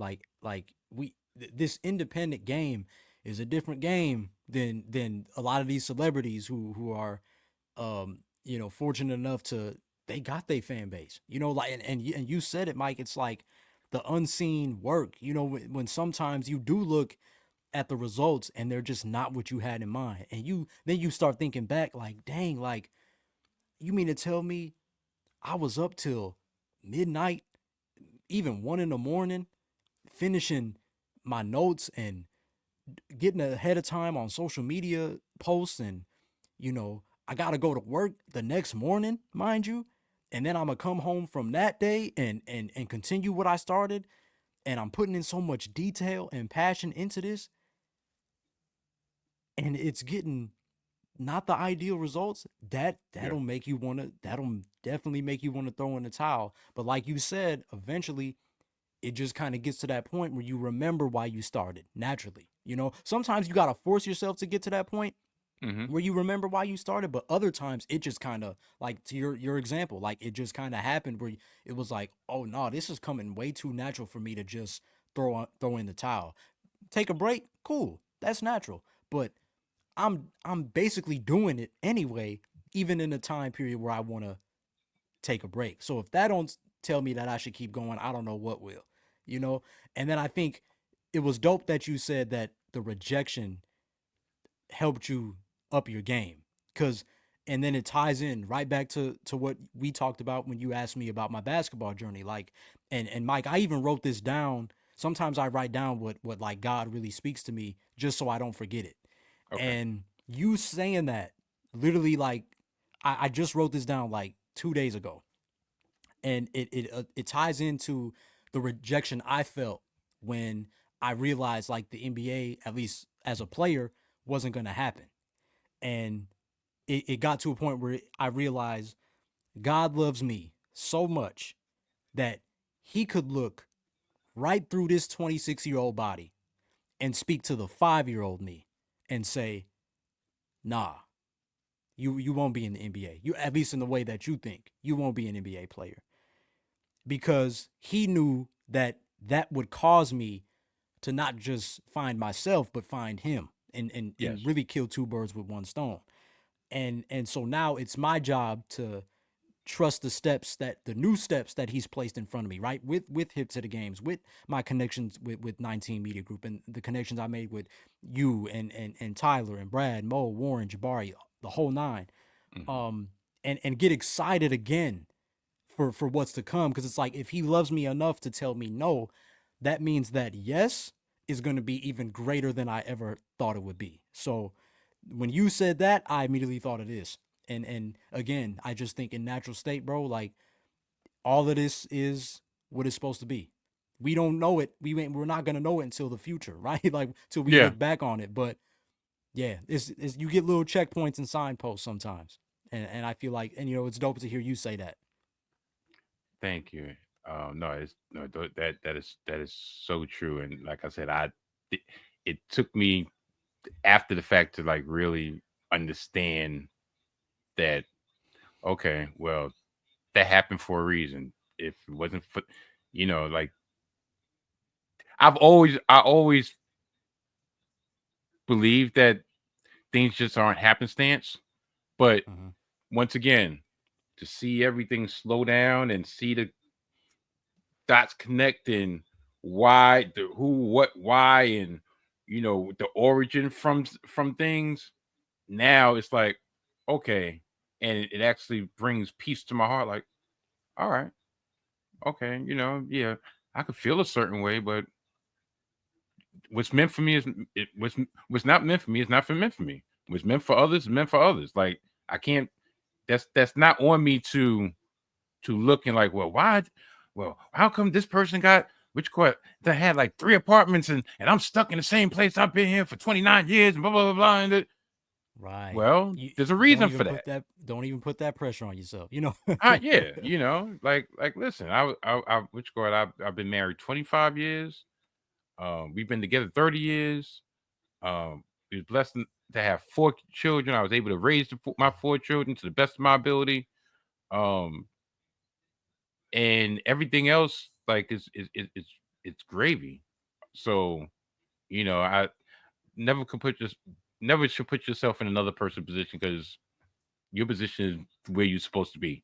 Whether you accept, it's up to you to accept that and understand that. It's not. The more you fight against it, the more frustrated you're going to be, and that frustration sometimes can create chaos. It cuts deep. It cuts deep. you know. Speaking of chaos, I love her. Now, pop quiz. Okay. There's a song with that's titled "I Love Her," right? Oh, this is way before your time, but you are a Okay. hip hop historian. Are you familiar with the artist Akinelli? No, I'm not. Akinelli. Matter of fact, I'm going to delve deeper. Maybe you put the two and two together. You remember Live at the Barbecue? Yeah. Akinelli was on Live at the Barbecue. The Okay. one with the particular style. Austin Rally, peanut butter and jelly. Yeah. If you go back to listen to which go to Live at the Barbecue, you have Fatal, you have Nas, you have Akinelli, and you have Large Professor. I want to Uh, say Akinelli probably was uh third, if I'm not mistaken. I think he was after Nas. Because I know okay. Large Professor brought up the rear because it was the main source song. But Akinelli came out with his debut album, and I'm not gonna get because it was a very, very controversial album. Um I'm I'm trying to be a little bit prudish because I respect the fact that you're on my platform, so I don't want any blowback to come towards you. Um, it was called The Diner. Um, woman genitalia diner, Hmm. right? And the artwork on it, Google it. Um, it's very interesting. So Hmm. one of the songs on that seminal tape was "I Love Her." I love her, which is crazy because unfortunately, I love her depicted domestic violence. He had a girlfriend, and um, part of it, part of the song was um, there was so many things that he did to the girl, but at the end of the day, he still loved her. Like I said, crazy song. Hmm. That's not the topic we're going to talk about. I because I wanted to use. I know I went all the way back around, but no, that's not the topic we're going to talk about. Oh shoot! Now even I won't go there. You stupid. No, I wanted to use to title this topic. I used to love her by Carmen, Hmm. right? But since we're both in love with hip hop, I was like, it's not used to. We still love her. So Right. it was like a play Oh, on so words. you I were. love Oh my her. gosh, you gotta love it. This is what you come to Pause, see pause, on the on pause. the. Okay, what you were saying?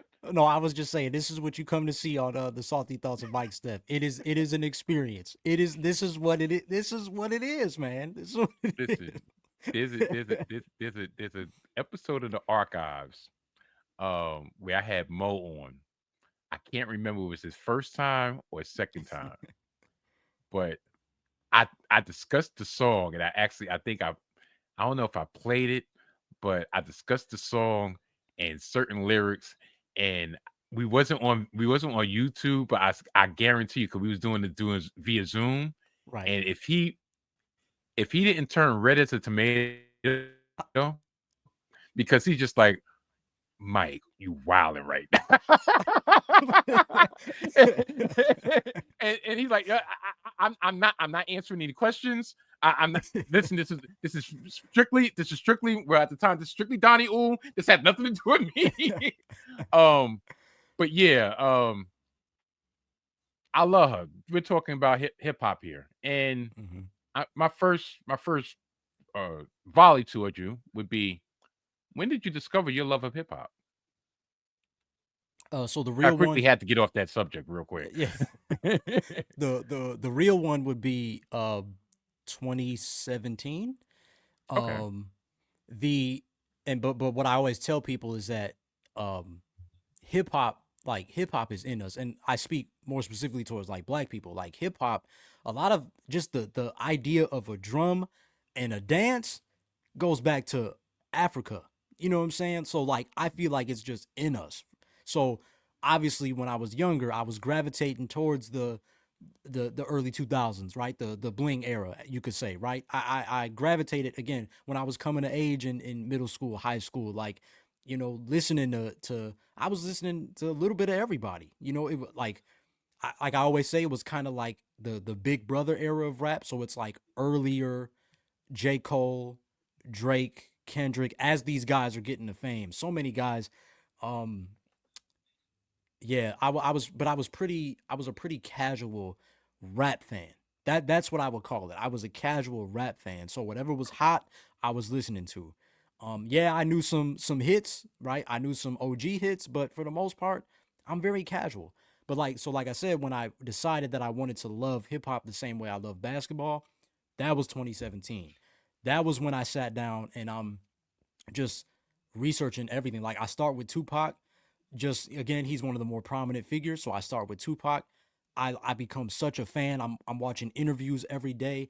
I'm listening to all his albums. I'll admit, aside from the posthumous albums, I don't really talk about those. But right, you. But I'm Yeah, listening to, I agree. yeah, yeah. I'm listening to his albums. Excuse me, and uh, talking about hip hop got me choked up. Choking on emotions. My brother, I can't breathe.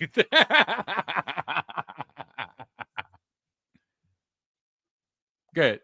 Oh, but yes, I'm listening to Tupac's albums, and it's getting to a point where like I'm falling down the rabbit hole now. So Biggie, Nas, Big Pun. Then I'm jumping back like KRS-One, Rakim, Big Daddy Kane, like just and then again I'm watching interviews. It's Wu Tang, it's a Tribe Called Quest. Like I'm just falling in love. Like oh nah. And I think the thing about hip hop, again, mind you, I said I was a casual rap fan, but this is Mhm. when I became a hip hop head because the same pure, like purist that I was with basketball, I realized that's what hip hop was. Rap is the art form, right? But like KRS once said, rap is for the corporation. Whether people like to admit it or not, Yeah. rap is for the corporation. Hip hop, there's a reason why there's an I in hip hop and not in rap. Hip hop is for the people. You know what I'm saying? So that's when I was like, oh nah, this is the nerdy stuff. Like punchlines, wordplay, enunciation, delivery. You can get those things in rap, but it's mainly hype. It's not the Mhm. quality. And it's the same thing, again, how I felt with basketball, right? There's a certain pureness about playing the game and, scoring in three dribbles, making the right pass, making the right cut, like all those things. So yes, to answer your question, it was around 2017 was when I would officially say I fell in love with hip hop. Well, building off that question, or that answer, who is the initial artist that made you say, "Yeah, this is exactly what I envisioned"? When once you got fully engrossed, Hmm. in hip hop, who was the initial artist that made you say, "Yeah"? And um, is there any particular song or verse when you first start um loving it that just to this day you're like, yeah, that was my official introduction to my heart for hip hop? Okay, that's a good question because on the one hand, I want to answer that the same way I answered the basketball one. It was just natural. It was just everything about it, it just got to me on a deeper level than being a casual rap fan. But you know what? I'll say this. If I had to pinpoint somebody outside of Tupac, it was probably KRS-One, but it Okay. wasn't necessarily his songs. It was his interviews. The way he Hmm. would speak about hip hop with such passion, and he was the only one, at least in my early study, and he was the only one who would go on interviews and explicitly say, "This is the difference between hip hop and rap. Respect to rap, but it's not what I do." Again, I think Talib Kweli said a similar thing. Like a lot of these rappers, I can do what they do. The difference is that they can't do what I do. And I think it's that natural student. Like once you study hip hop, you learn these fundamentals that just don't leave. So for if I had to pinpoint a person, it would be KRS-One because that was when I was like watching him and I'm like, that's my guy. Like he's breaking it down in a way it makes sense to me. Like, yes, it's levels to it. And hip hop is this beautiful thing. It was for positivity. It can be fun. It can be emotional. It can be rugged. Like, it's room for everything and everybody. So then, but when it comes to a specific song, I have to say Respiration, Common, and Black Star, Most Okay. Def and Talib Kweli. Because to me, and I think I didn't know it right away, but I think in hindsight, like I think it was just the sheer poetry. I broke the song down in one of my past episodes, but just like compare, like personifying where they're from. You know, so much on my mind that I can't recline. Blasting holes in the night till she bled sunshine. Breathe in, inhale vapors from bright stars that shine. Breathe out, weed smoke retrace the skyline. Like the imagery and poetry, you don't get that in rap. You don't get that in rap. And that's No. to me when I'm like, oh nah, there's people out here doing this. Oh nah. Like this is my lane. This is my lane. I have found my people.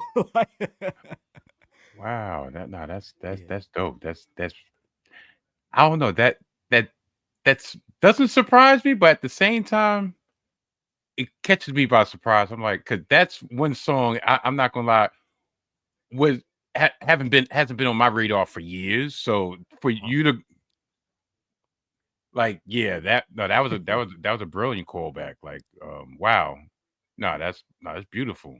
Um, and to build off verses, um, I'm going to be more personal now, Hmm. because you just dropped two singles, official pressed up Oh. singles, Yeah. 101 and Kimber Walker, available on all streaming platforms where music is available. So, at what age did you write your first serious verse and why? Ooh, that's a good one.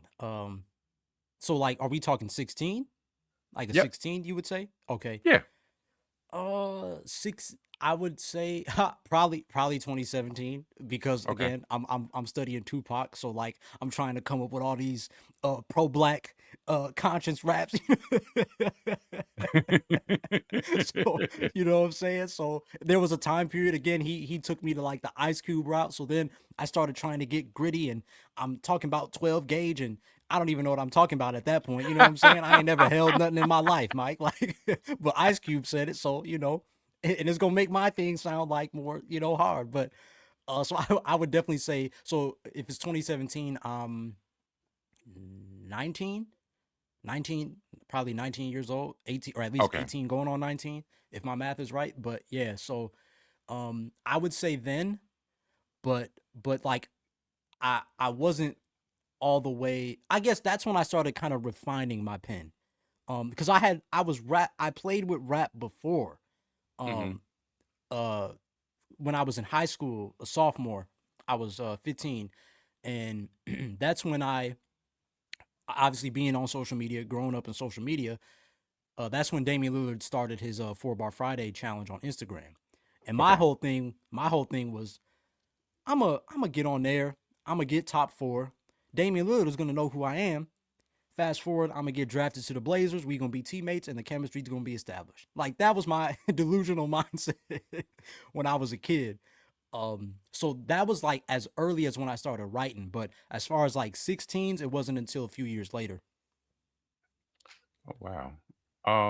What was your inspiration for that first serious verse? Like, yeah, Uh, I'll pause. What was your inspiration for that first serious verse? yeah. So I think you referenced him earlier. Um, Willie Freeman.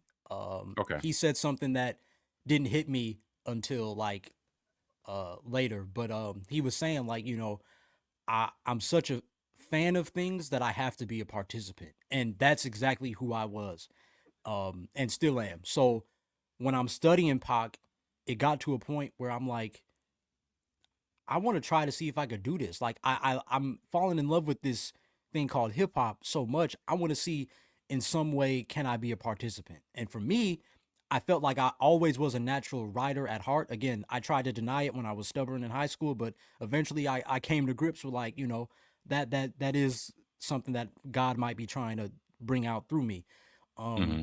So that's when I kind of realized like, okay, like yeah, like I kind of want to be a active participant. I just don't want to be a fan. Okay. Yeah. To follow up with that, fresh off the heels of your first two debut singles, why did you feel that this was the time and place to share with the world your thoughts, your feelings, your views, and lastly, your skills? Yeah. So I think uh, like I said on my show, I think it was just I was at a point where I was like, I'm so satisfied with how these turned out in my head. I have to see the possibility of them coming to fruition. Like Okay. I denied making music for so many years, but it just got to a point where I was like, it's kind of what you said earlier, right? Like if it's meant to be, it's gonna happen. Like you can't really control that. So somehow my heart just turned and it was like, let's see if we can record it. And I did it and hit up my man L Summers, shout out to him. Or well actually I actually put it on my story, but he was the only one that reached back and was like, yo, like I can help you. Um and that's and I was going through that process and I was like, it just fits like what I'm talking about, how much I'm opening up. Like I want to release this for people to be able to listen to. I don't want to just gatekeep this stuff. And again, it's what you asked me in the beginning, right? Like, again, I play with a lot of themes with my faith and things of that nature. So especially with these two songs, so Mhm. I was like, it'd be a disservice if I just kept them just because the Instagram freestyles I can get with that. I can write a freestyle and be like, I don't really like it. We'll just keep it in the vault. But with these, it was like, no, like it would be bogus of me to withhold it. So um I I came to the conclusion with that and I was really happy with how they turned out really like that was my big thing like I like where this is going the next step would be to release it and shock myself right and actually release music. No, that kind of mirrors to a certain degree um my thought pattern last year when I officially put something out for sale. Mm, Because for years I would put songs on SoundCloud and you know quasi albums on SoundCloud or whatever, uh-huh. and then after a while I just stopped. I'm like, you know what? Shoot, I'm not putting it up there because I'm not getting no engagement. It doesn't matter. Shoot, people probably might be, oh, inspired by lyrics or whatever, quote unquote. I'm like, I'm putting all this stuff out there. I'm not getting nothing back. And but writing is always was always therapy for me. Hmm. So a lot of people, well, close people, close close friends of mine. I have one in particular. My boy R. Timms, Mr. Timmons. Um, he always told me he can know exactly what I was doing or how I was feeling through anything I put out.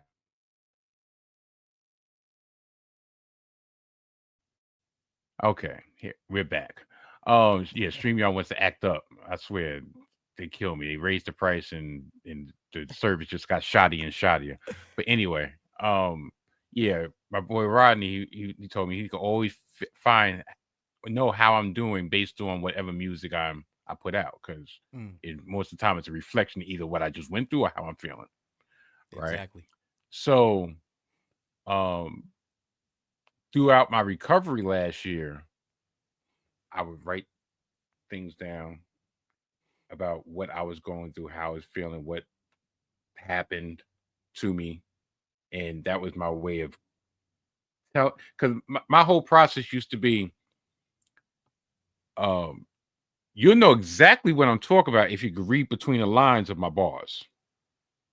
I won't say it Gotcha. verbally to you, like, all right, like in conversation, I wouldn't even might not even allude to it, but if you actually really listen and pay attention to my songs, you'll know exactly what I'm doing, exactly what I'm talking about, exactly how I'm feeling, so forth. Especially if you really dive deep and don't listen. Cause my whole process used to be quote unquote freestyles, whatever. Like I would put a beat on and but the content matter. If you really listen to like, hold on, he's saying what to this beat? Like, Mm, and I I love flows. Like the first thing that comes to my mind if I'm hearing a beat before I even think of any lyrics, all right, what flow am I going to do on this? uh-huh. Right? And then once I can figure out what flow I'm going to do to it, then the words come out. Yeah. So So if you listen to it without paying attention, you listen to the beat, all right, something that's out currently or something or a classic back, and then the way I'm flowing to it, you're like, but then if you listen to the words, like, what is he talking about? Yeah. Yeah. Like, Yup. yo, like I didn't even when I was in that process years ago and I would write these things, and this goes back to what I mentioned before we started recording, these Instagram freestyles I put out, right? Here's a dirty little secret, especially the last batch. Those rhymes are almost 10 years old. Mm, not the classics. Those rhymes, I didn't realize it at the time. It's actually a journal of my life. Um, Pretty much all the rhymes I did back then was only a journal of my. So I can listen to that now. I can listen to it with a totally different ear than I listened to it because when I first did it, I would send it to somebody like, "Yo, which I just dropped something. Yo, listen to that," and I would get the feedback like, "Mike, you good?"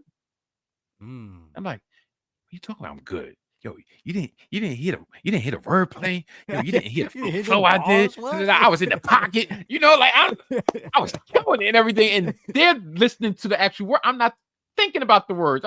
Even though I wrote them, I'm thinking with the yo, what you talking about? No, I'm good. Now I listen to it and I'm like, I have a whole different perspective on the stuff that I wrote. Wow. It's Wow. it's similar to, and it's funny because this has actually been in the news recently, kind of within the last 6 months.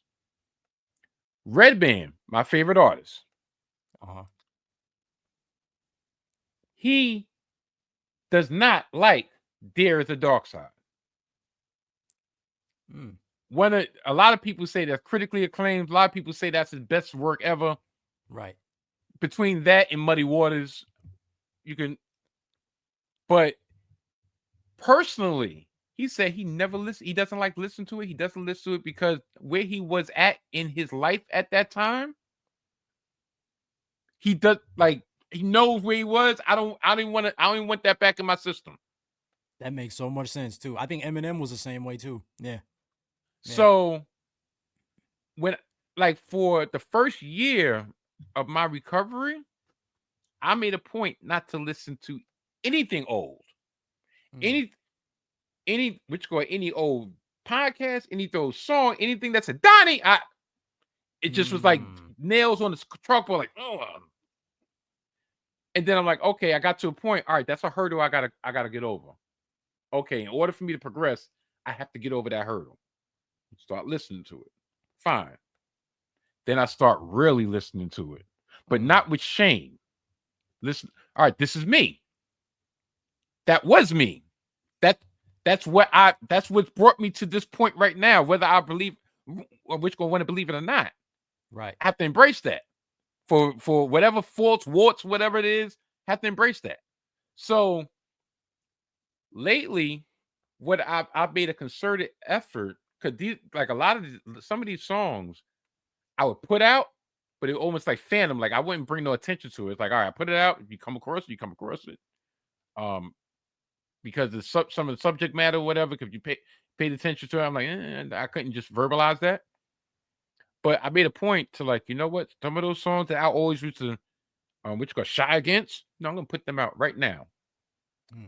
And I think even one, I even put a precursor, like, yeah, I wrote this years ago, but it's kind of apropos that what I wrote in my current state.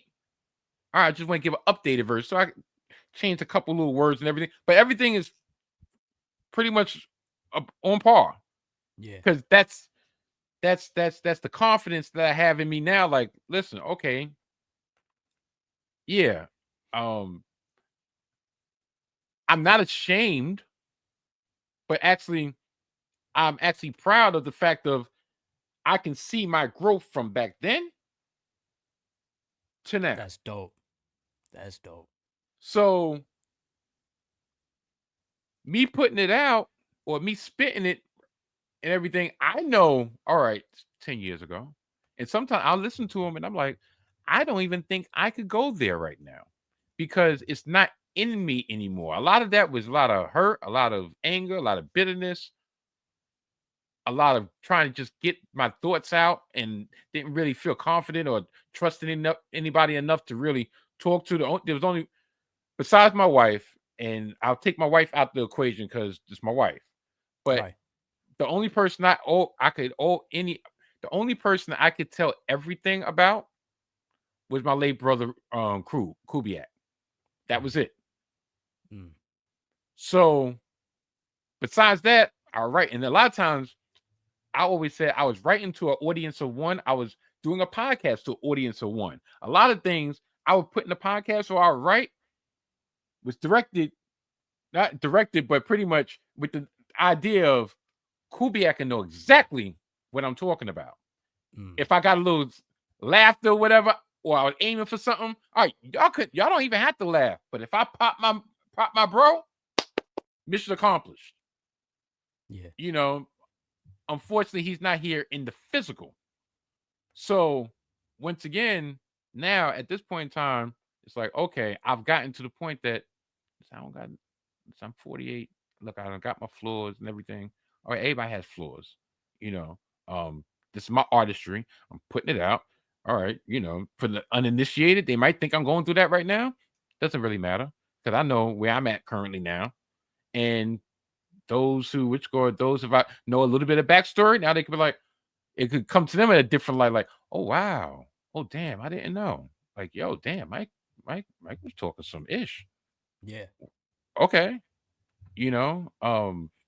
like before I have one last question to talk about, but before the last one I put out, I think I put out yesterday. I want to say that one I probably wrote about 2018, so probably about 6 years ago, right? Matter of fact, I'm lying. That was 15. I wrote that verse in 15. Okay. So it was actually inspired by Pusha T. Pusha T, I think around, I don't know, maybe 2017, 2018, he had some single, Lunch Money. I forgot I really That forgot sounds how familiar. it That went, but sounds familiar. name of it was Lunch Money, right? And his flow, because like Pusha has evolved, like he has a very distinct flow, right?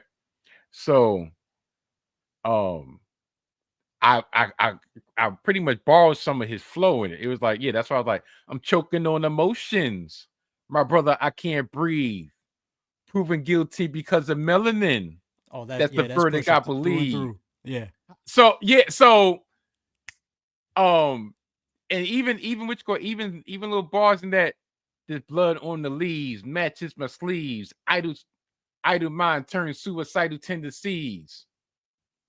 Blood on the leaves. All right, if you went to attempt suicide and cut your wrist, the blood's gonna drop on the ground, right? What's Uh-huh. usually on the ground? Leaves, right? Now, um, Devil Playground, I see him on the swings, trying not to pass these ills to my seeds. Hmm. It's right there. So It's right there. yeah, it's right there, but if you put a Metro Boomin beat on it, which is you might catch the flow. I'm like, oh, Oh, Mike, you crazy. huh, yeah, oh, he got the, Oh. oh, okay, yo, this listen to it, like he good, Mm-hmm. or matter of fact, even if you don't think about it, he's good. It's like, darn, yo, that was deeper than I expected when I first heard so Straight up. yeah, yeah, writing has always been my therapy, and I'll wrap it up like, now I'm gonna pull the cat out the bag, um, with you. So, um, I'm not going to because somebody I thought about it, and somebody told me like a year's coming up since you dropped. You should drop another EP. Mm-hmm. I I will never drop another EP because that one once I wanted to stand alone because that meant so much to me because it was literally my trials and tribulations that I went through for the year. So Right. yeah, I don't even want anything to be even on par. But I'm coming up with a I am if I ever pull out the laptop and actually record because I got things ready. I just haven't pulled it out to record. Um, I am gonna put out a little quote unquote playlist mixtape or whatever. Cause I don't Okay. wrote stuff and I'm aiming to drop that on December 10th. So that's kind of the reason why there's been an uptick of freestyles because Mo You've been in knows that whenever I mode start doing already. freestyles, that usually means I'm either got the itch or I've been writing. I'm the It might same not even way. be stuff that I've written currently, but it's like I'm in that mood. I'm in that mood. Yes. I'm the You same know, way, man. I'm the same way. so I did that last year. Like last year, I kind of started doing freestyles up, and I think they kind of him and Tyler kind of figured out, oh, Mike about to drop something, isn't he? He doing something because he That's hasn't done crazy. And anything I didn't all even year. think of that. So yeah, so that's the tentative plan. Actually, in fact, that's not the tentative plan. It has to be because 2 years is a monumental landmark. I mean, yeah, landmark. So I'm gonna do that. Um, the Good for last you. thing about matter of fact, because hip to the games is twofold. Like I said, it's hip hop and it's basketball, but it's Mhm. also video games. So A little bit. Yeah. I'm Yeah. gonna ask you. I'm gonna ask you this question: what's your favorite year of NBA Live and NBA 2K? Ah, Mike. We were doing so Yeah, good, and now you got to come with it. gotcha. All right. Um, NBA Live. Oh, that's tough. That's tough because, and again, everybody believes the era they grew up in is the best, right? I feel like in my lifetime, it's like I got the best of both worlds because I got like the tail end of the 2000s. Like I got a little early 2000s, and then like the rest of it when the game was still slow and gritty and you know but then I got the early 2000s when guys were getting more athletic, guys were getting more freedom to shoot. It became cool. You saw a lot more, you know um Tony Parkers than um I guess you could say Jason Kidds if we're talking Okay. scoring the ball, right? Um, but so I really want to say like NBA Live 2005, just because that was so revolutionary in terms of having the dunk contest and the 3-point shootout in the game. Um, That was and Melo on the cover? yeah, yeah, that was Okay, Melo. That okay, was Melo. okay. But it's like I have a very, very like fond tie with NBA Live 10. Because that was that was like the first year me and Devon got we had finally got a Xbox 360 so we could play it on with those graphics. And NBA Live, you'll still hear people to this day say like NBA Live 10 had probably the best to the like has the best graphics for an NBA Live game. Okay. So and again, all that soundtrack, man. They had my guy Wale in there. They had Most Def and Talib Kweli History. That's like I love that song. Um, so Mike. I'm torn between those two. I'm torn between those two. Um, it's like the there's like the little kid in me that's like NBA Live '05, but then there's like the more a little bit older me who's like this is your era. Like you can say this is your era with NBA Live 10. So I'm torn. I'm torn. I'm gonna just pick NBA Live 10 to represent Okay. like those in their mid 20s. I'll say NBA Live 10. But you better believe I was up in there in the 2000s. NBA Live '04, '05, yeah, yeah. But I'm gonna go with NBA Live 10. See, mine to the switch up.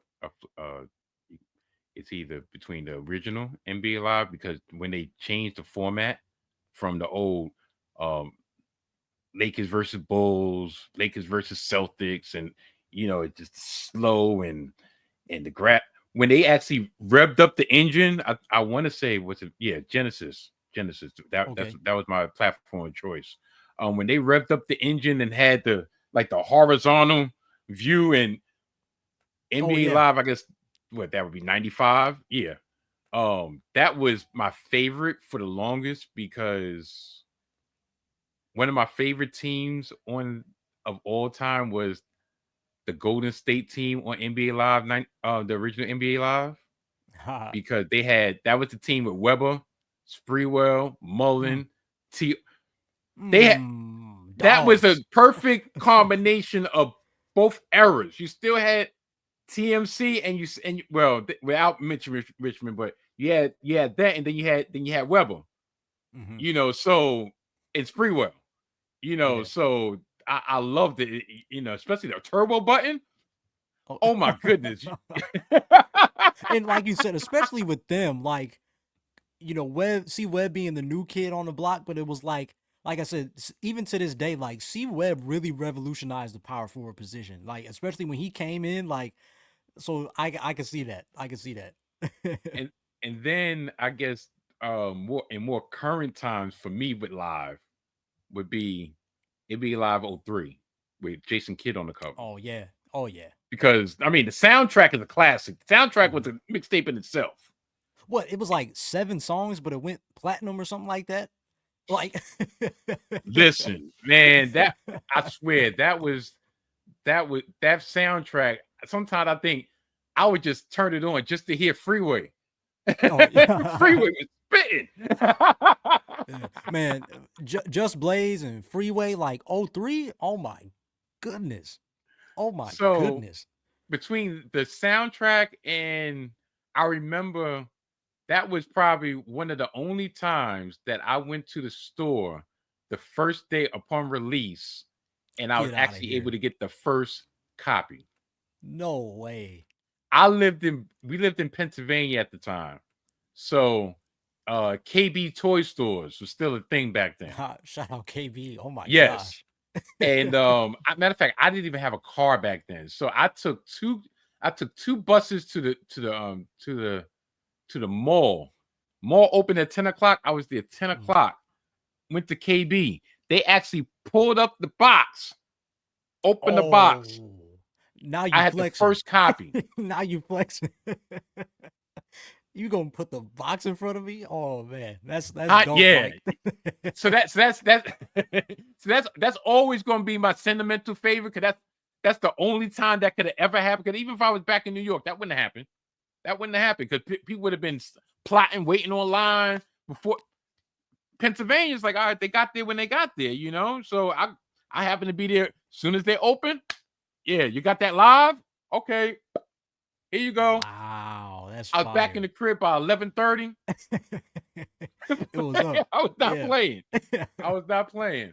Now, the second part of the question: favorite NBA 2K. Yeah, NBA 2K, I'm gonna go. Oh, I'm gonna go 2K16. And again, me and Devon, we are big like on the soapbox of like NBA 2K10.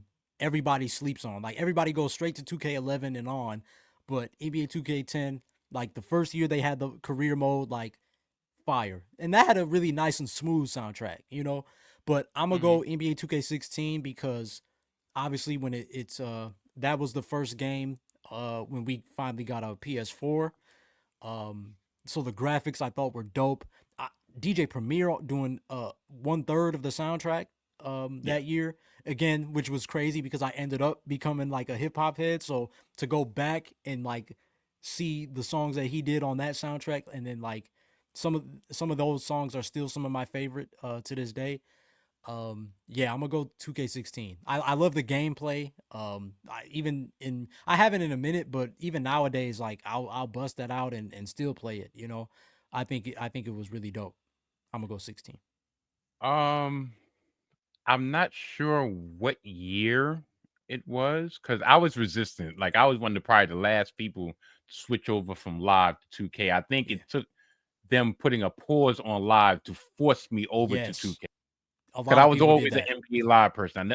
I was always an EA Sports person. Let's just put it that way. I never really was a 2K person, even though 2K at a lot of times had the better games. I just was brand loyal, or whatever. Yeah, and Um, they had the better presentation. I think that was the thing with 2K2. Live, like a lot of us, we were just live, like you said, EA because EA was just running the game. So I see you. you know, but as for 2K, I want to say my favorite.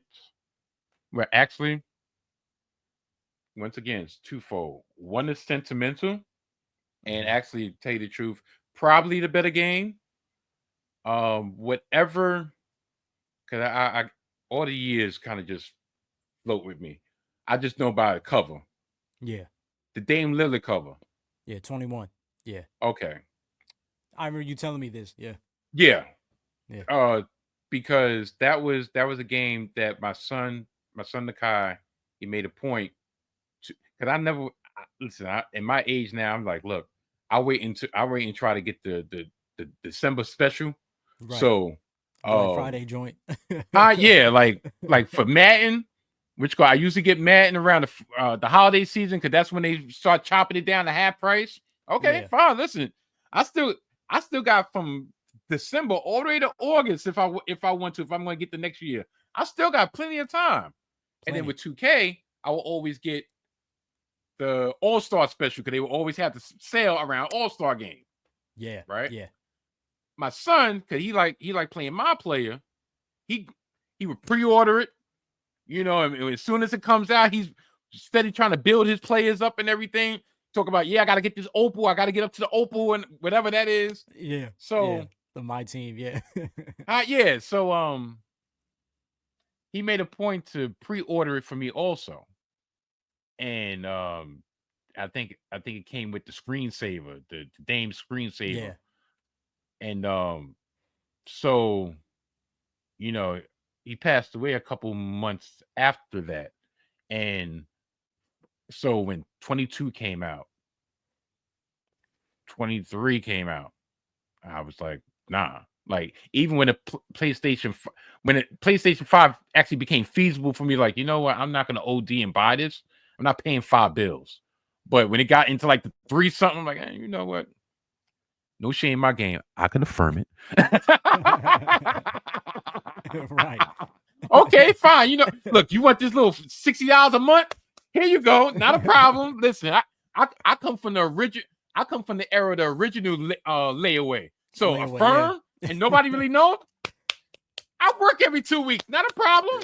Yeah. So, so but yeah, I was hesitant to get in the PlayStation 5 because I'm like, darn, if I get the PlayStation 5, what's going to happen to my son's, well, to my sentimental screensaver? It's almost like now I'm making that obsolete. I'm losing a piece of what was given to me. So between that and, well, especially because that I stopped at 21 until I got the 5. I didn't buy anything else. So Mm-hmm. I was probably on season whatever 100 on franchise season because I don't do that online. I just do franchise or whatever. And I was developing players and everything because I was like, look, I'm riding this to the wheels fall off because that was, plus all I had to do is just download the new draft class. I'm good. Launch the Yeah. service up, I'm good. Yeah. But yeah, 2K21, that was my favorite. Prior to that, I want to say the one with OKC Kevin Durant on it. I want to say 13. Oh, 15. Oh, wait. Well, yeah, he was on both. He was on both. Okay. Maybe it might have. Damn. I know it was a red background and he was in OKC. So I don't know if Was that it was 13 or 15. was it just him? If it was just him, it was 15. But it was Yeah, it was him, D just him. Rose, and Blake Griffin. Okay, so 15. Okay, yeah. So prior to 21, 15 was my favorite. Cause I Okay. rode that until the wheels came off. I think I might have got one during the pandemic, but by the time that came, matter of fact, by the time I cracked that one open, the next year came out, and I think that was the one with Kyrie on it. I never got into it. I never got either Kyrie was on it. Yeah, I think Kyrie was on it when he was in the Celtics. Yeah, 2K18. Okay, yeah. To me, So that's the yeah, worst one. We ain't even gonna talk about that. yeah. So next topic, next topic. That's a perfect way to segue. And we'll go to the next and last topic, thoughts on the NBA season so far. Because this has been a great conversation. I Yes, touched, sir. we was able to touch so many points that for this to be the grand finale, and it's one of these debaters is like, do I want to leave it just as is, or do I really want to touch? Well, being the fact that I kind of promised people that I was going to talk about the NBA season so far, okay, because I mean, look, everybody knows I try to get it under 2 hours when I have a guest, but that never happens. So, and Been there. y'all getting Been all there. this show. Y'all not even getting this chopped up. Y'all getting all this show because there's so many pertinent parts to the show. I'm not chopping this up. So y'all gonna get 2 hours and 45 minutes or what have you, and you're gonna digest it because probably next weekend, since it's Thanksgiving weekend, I'm probably gonna take the week off because Yeah. I could do that. I deserve that. That's how it goes. That's how it goes. Yeah, so this is gonna be a 2 week special. I take 2 weeks to digest this. Yo. But yeah, uh, quick. Matter of fact, I'm gonna think quick, but your overall thoughts on this young season. Which team has surprised you, both good and bad? Let's start with the teams first. Okay. So the teams I would say that surprised me, uh, and I feel like now if hold on, let me look at the standings real quick just so I make sure I don't miss anybody, because I thought of this the other day and I had one. Because I felt like a lot of people were saying the Warriors, but for me it wasn't the Warriors. Um, where they at? Where they at? Oh, Detroit Pistons. To me, they are one of the more surprising teams. Because I think they finally got it to a point where it's like we got Cade some shooting. Jalen Duran is like a really nice big man for them, old school to a certain degree. Um, I think like and it's nice to see them play with some hunger and play with like, and especially last year when they had the crazy losing streak. Like it's dope to see them kind of flirt with that play in, at least for the time being, kind of flirt with that play in conversation. So I think they're playing with a lot of hunger, and they're obviously, granted, they're healthy. The pieces are working there a little bit better than you would expect. So to me, they're more of the surprising team, in a good way. In a good way. Um, in the opposite side, I this one's a little tougher. Um, I mean, I guess you would have to say the Pelicans because they've had so many injury troubles. It's unfortunate to see that with the talent that they had in that group, just how hard their season has been and how already they have injuries. And like I tweeted, like their injuries are like weeks. It's not even like little knick-knack injuries like, oh, he'll be all right. These are injuries where like these dudes ain't gonna be back till like January, February. And I love, and it sucks because I love what the Pelicans got on paper. I thought getting DeJounte Murray was super dope. It allows CJ McCollum to play his natural position in the two guard. You Yeah. got Brandon Ingram, he's a baller. Zion, when he's out there, he's incredible to watch.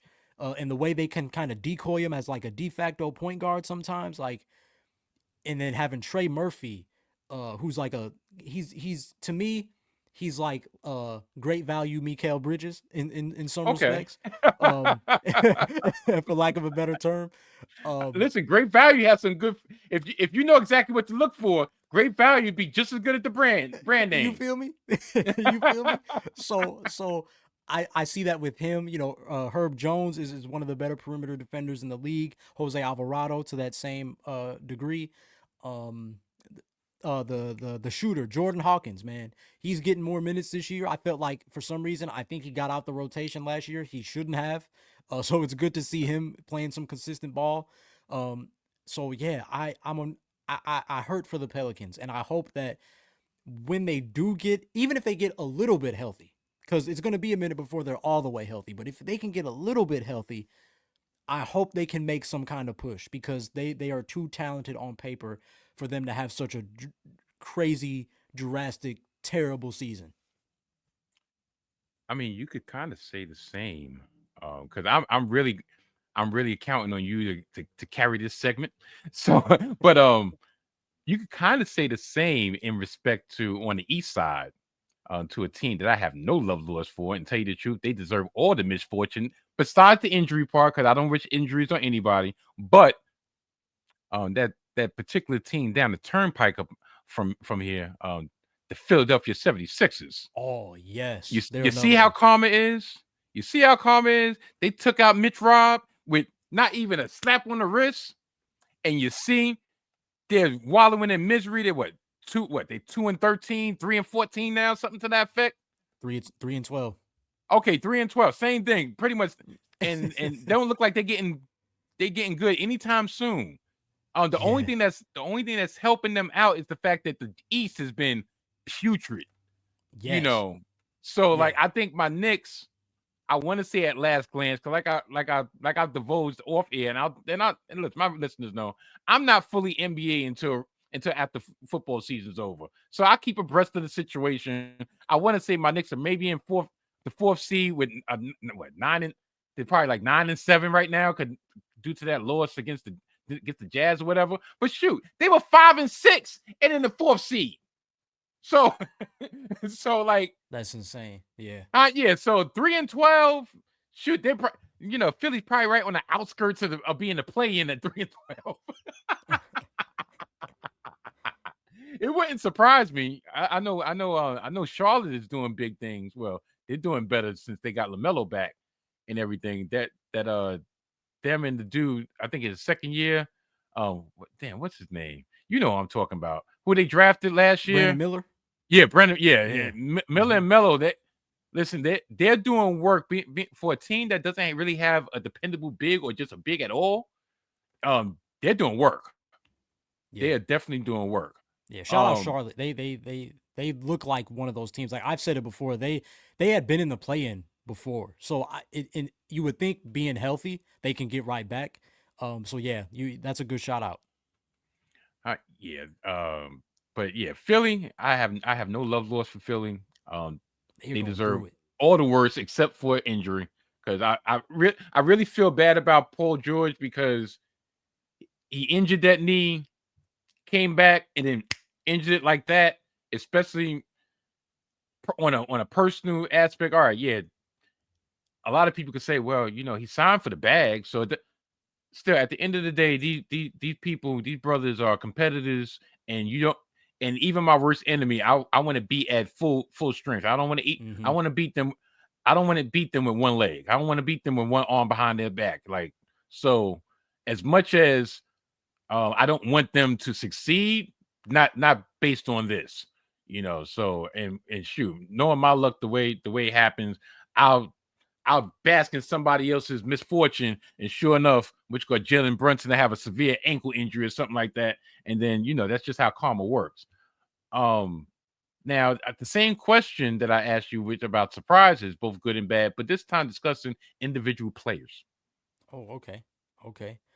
Um, well, I mean, I think you just said it. I would say in for the bad, Paul George, it just sucks to see um, how they looked going into the season. Like they had a lot of good stuff on paper. Um, and he just hasn't, even before the injury, he just wasn't showing a lot of aggression. Which is a critique that he gets a lot. Mhm. But I felt like, preseason he got into a rhythm, but then it just got snapped. When he had the first injury. But then when he finally came back versus Phoenix, I felt like, and it was funny because he was saying how he felt like, oh, I need to get my win back, all these things. But at least to my eye as a viewer, he looked like he could run all day that game.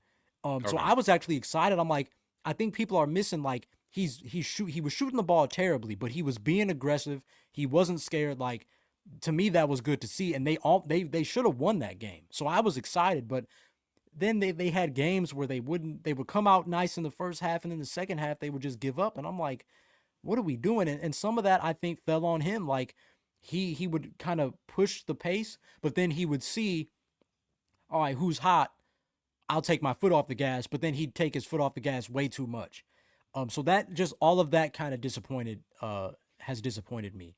But on a more positive side, um, I'm gonna go with one. I don't think it's a huge standout name, but definitely somebody who deserves their props. And to me, it's Evan Mobley. Evan Okay. Mobley for the Cleveland Cavaliers has shown that he really wants to take charge in that third option this year. Like finally recognizing how he can play off Darius Garland and Donovan Mitchell. He's no longer kind of just sitting and watching, settling to be a rim protector. He's been playing with a little more aggression, and I love that for him. To me, he's somebody, a lot of people are calling him first time all-star. Speaking of which, another guy, Norman Powell, want to shout him out too. He's been balling out of his mind to start the year. So yeah, that's those are a couple guys who I feel like, deserve some shine. I'm going to add this honorable mention, and it's actually it's not a player, it's a coach. And not even a coach that we discussed online, about Terry Stotts and his addition to the Golden Oh, State right. Warriors, which is pretty much, I think, is pretty much key to their early success, especially offensively. Um, Kenny Atkinson. Yeah. Yep. I had a feeling it was gonna be Kenny. Yeah. Kenny Atkinson is a great coach. Very underrated to me. Underrated as he doesn't get the props that he truly deserves. Yeah, he's respected in NBA circles, Yeah. but he does things to he puts systems in place for teams to utilize that talent that they have, whether it's either to raise the bar on that, raise the level of the talent that they have, or all right, we got stars here, but they're not being utilized right. Because to me, think about it, Cleveland is damn near the same team they've been the last couple of years, and this is no slight to Bickerstaff, but this is the same team, and Same the roster. results Yep. speak for themselves. He's putting the pieces in the proper places. He actually has they're buying into whatever system he's put in. They're buying into it at a higher level than they did under the previous coach. Facts.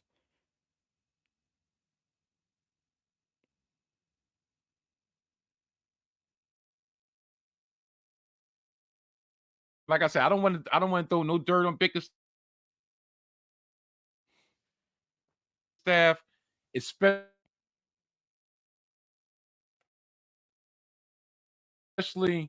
this is one of my uh it's about pet peeve when it comes to StreamYard, because StreamYard always wants to start messing around again, but really because our opportunities are so far in between, far and few between. So I would never want to like, well, shoot, big staff in it, but the results have proven out themselves. So Kenny Atkinson is doing a great job.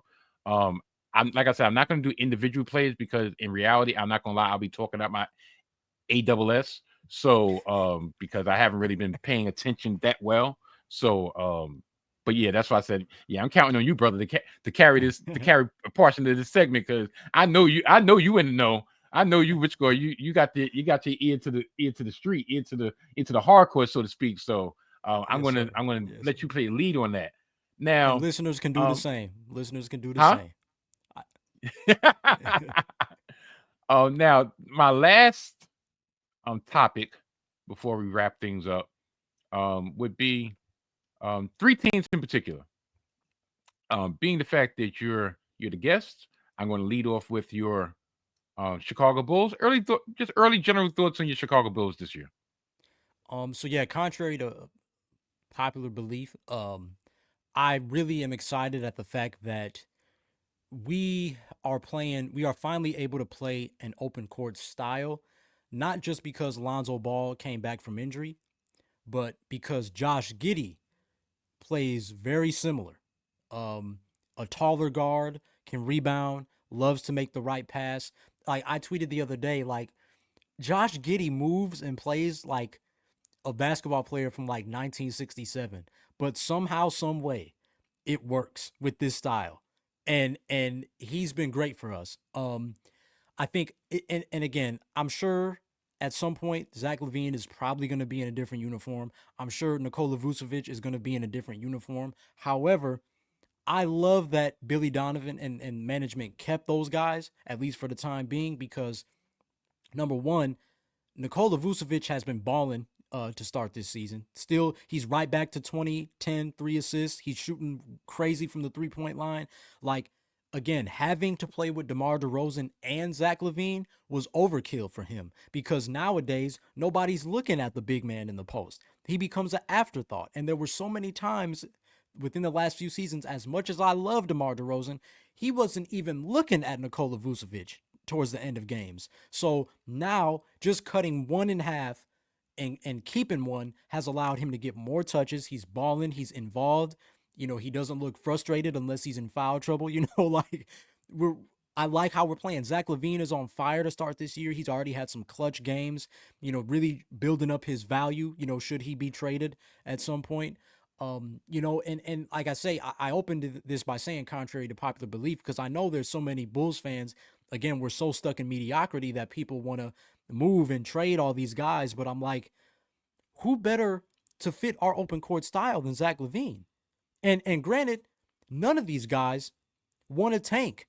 I'm sorry to break it to you. And I know us not tanking has put us in this position pretty much, but Okay. none of these guys as competitors don't want to tank. I'm sorry. These basketball players do not want to lose on purpose just to get a rookie to come in and take their spot possibly or fight minutes with them.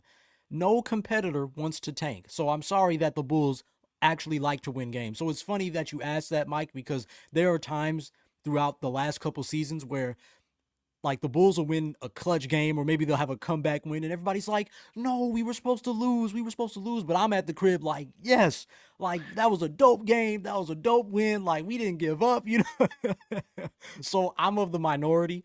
I'm enjoying seeing this open court style work for us, where we can do our thing. We're putting up more threes. Like we're playing decent basketball. Still kind of where we've been record wise, but I enjoy, at least the sneak peek of what's to come as far as youth and open court style of play. You know what I also enjoy? I also enjoy getting a first-hand view of your fandom of your team, Oh yeah. not the overall, but your team. 'Cause I swear, when you talk about basketball, when you talk about the NBA and everything, and all facets and strategies and rosters and everything, you have a joy in it, But that tenor did change when you're talking about your team. You're like, look, everybody talk about tank. No, I'm glad we got people that's not tanking. I love it. I love it. Yeah. I was hoping it was almost like I was the emperor. I was hoping to get that from you. I was hoping to get that from you. I had to. I had to, man. I'm on your show, man. I had to.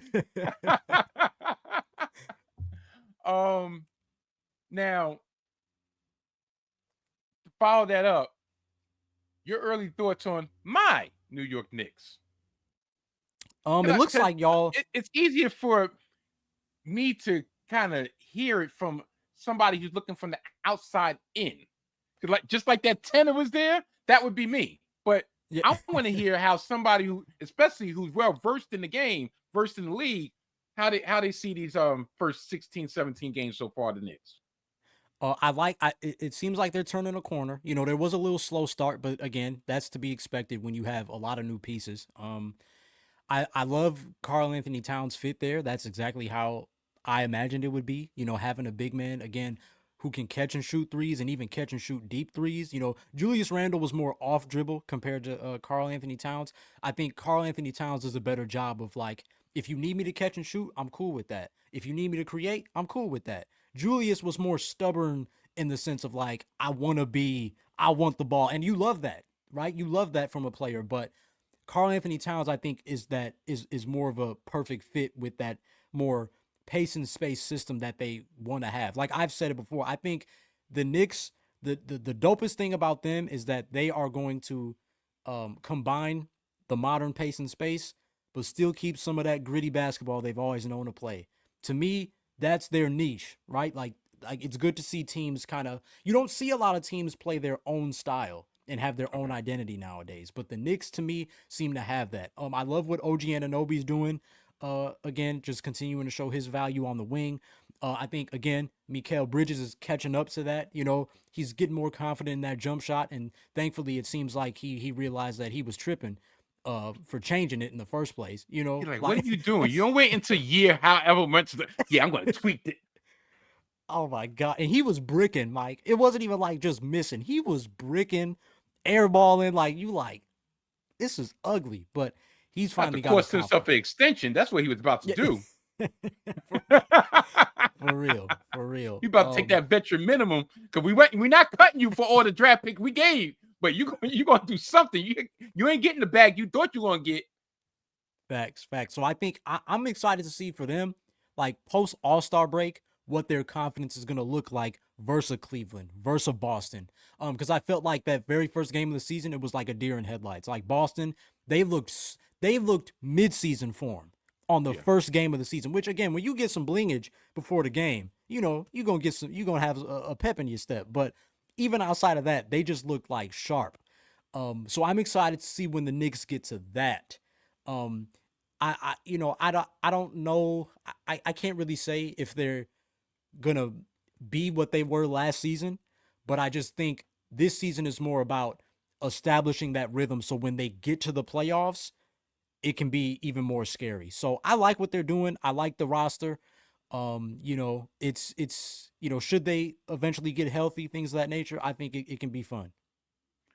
Um, I'm going to throw these two questions at you. One is both Nick centric, but one, um, the trade for Karl Anthony Towns, yeah, like you said, he fits in seamlessly.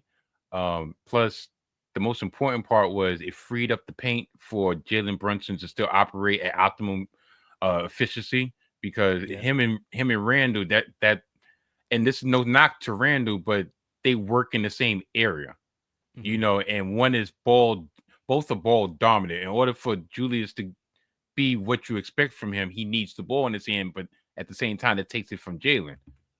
Cat, like you say, he can operate in space. He can get on the post because we haven't had a post presence. Pretty much Jalen Brunson with our post presence, and while that Huh. might work in a lot of ways during, especially in the postseason, that's the wear and tear, and that leads to injury, and that leads to fatigue and so forth. So I Right. think that's great. But with that with that being said, the trades have chopped away at our depth. Now, Yeah. um, the one thing which you said, what you said you was interested in seeing how they're going to come together post All-Star break. One thing with Tibbs, since he's been in New York, we've always been from January 1st on. We've been a greater team than we were at the first couple months. So that should continue to happen, and hopefully they'll get into that groove. I'm hearing some news of discontent out in Minnesota from one Dante DiVincenzo. Hmm. He's not happy the fact that I think they're either contemplating or they're telling him he's going to come off the bench, and that's kind of the reason. Well, even though he's denied that, it's kind of the reason why he kind of a little bit fell out of favor in New York because he wasn't willing to go back to the bench for his man. Like if you get Bridges and you got OG, where do you think you're going to play? Exactly. I'm sorry, Exactly. you know.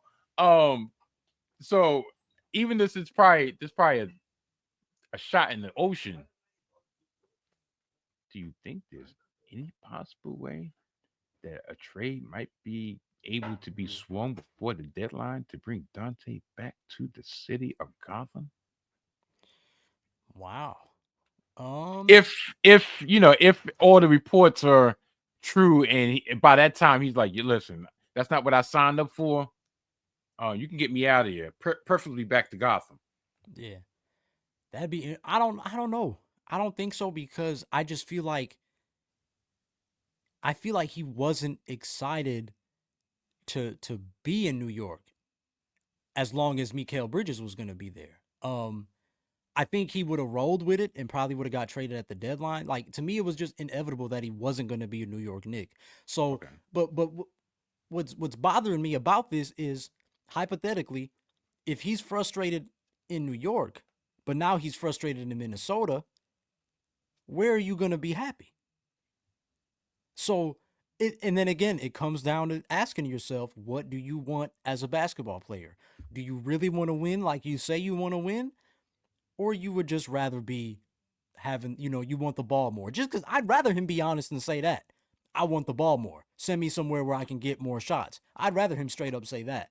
But to possibly sit here and allegedly be annoyed at the fact that you were going to lose your starting spot to now you're hungry to play for Minnesota. You were playing well in Minnesota, but now all of a sudden you're not feeling it there anymore. Like at this point, bro, like you might as well go to like Philly. Go Washington. They are not going to be winning. So like what do you really want? I don't know, Mike. I don't know about that one. I don't think he would want to go back to New York. Um, I was going to ask another question on the Knicks, but that's you just kind of just led me to a perfect segue, and I finally got one. Because these are few and far between with my segues. There is one team that I read out. Like I said, I don't know how true it is. I don't know how how feasible this is, but um, the last team that I want to talk about would be the Golden State Warriors, and my infatuation with the Golden State Warriors is dwindling. That is a former team of his, and coincidentally, he wasn't happy with his role back then. And he had a But great role there. due to the injury to Milton or Melton, they do have a need for a guard. They do have a Wow, what do you need think? for somebody from deep. And even though they were stingy with the assets, I'm quite sure if push came to shove, especially seeing the fact that he kind of does know the system. Even though I'm not sure how the locker room dynamic was because from all the hubbub that came out afterward was during that run that in which they got eliminated by the Lakers. He was one of the people that Steph wasn't really enamored with because he was called looking at him as like a me guy. Like, listen, I think you're probably familiar with that story that Steph had a conversation in the locker room prior to that 50 ball against Sacramento, and pretty much like, look, Oh we got to yeah. get this done.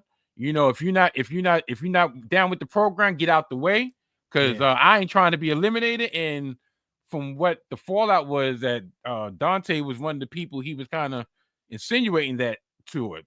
Same thing with Poole, but Poole had a whole different reason of why he was feeling the way he was feeling. Right. So do you think that would be a possibility, even with that stuff maybe it lingers, or maybe it was just spur of the moment. He, which got passionate feelings, and they would bring him back into the fold.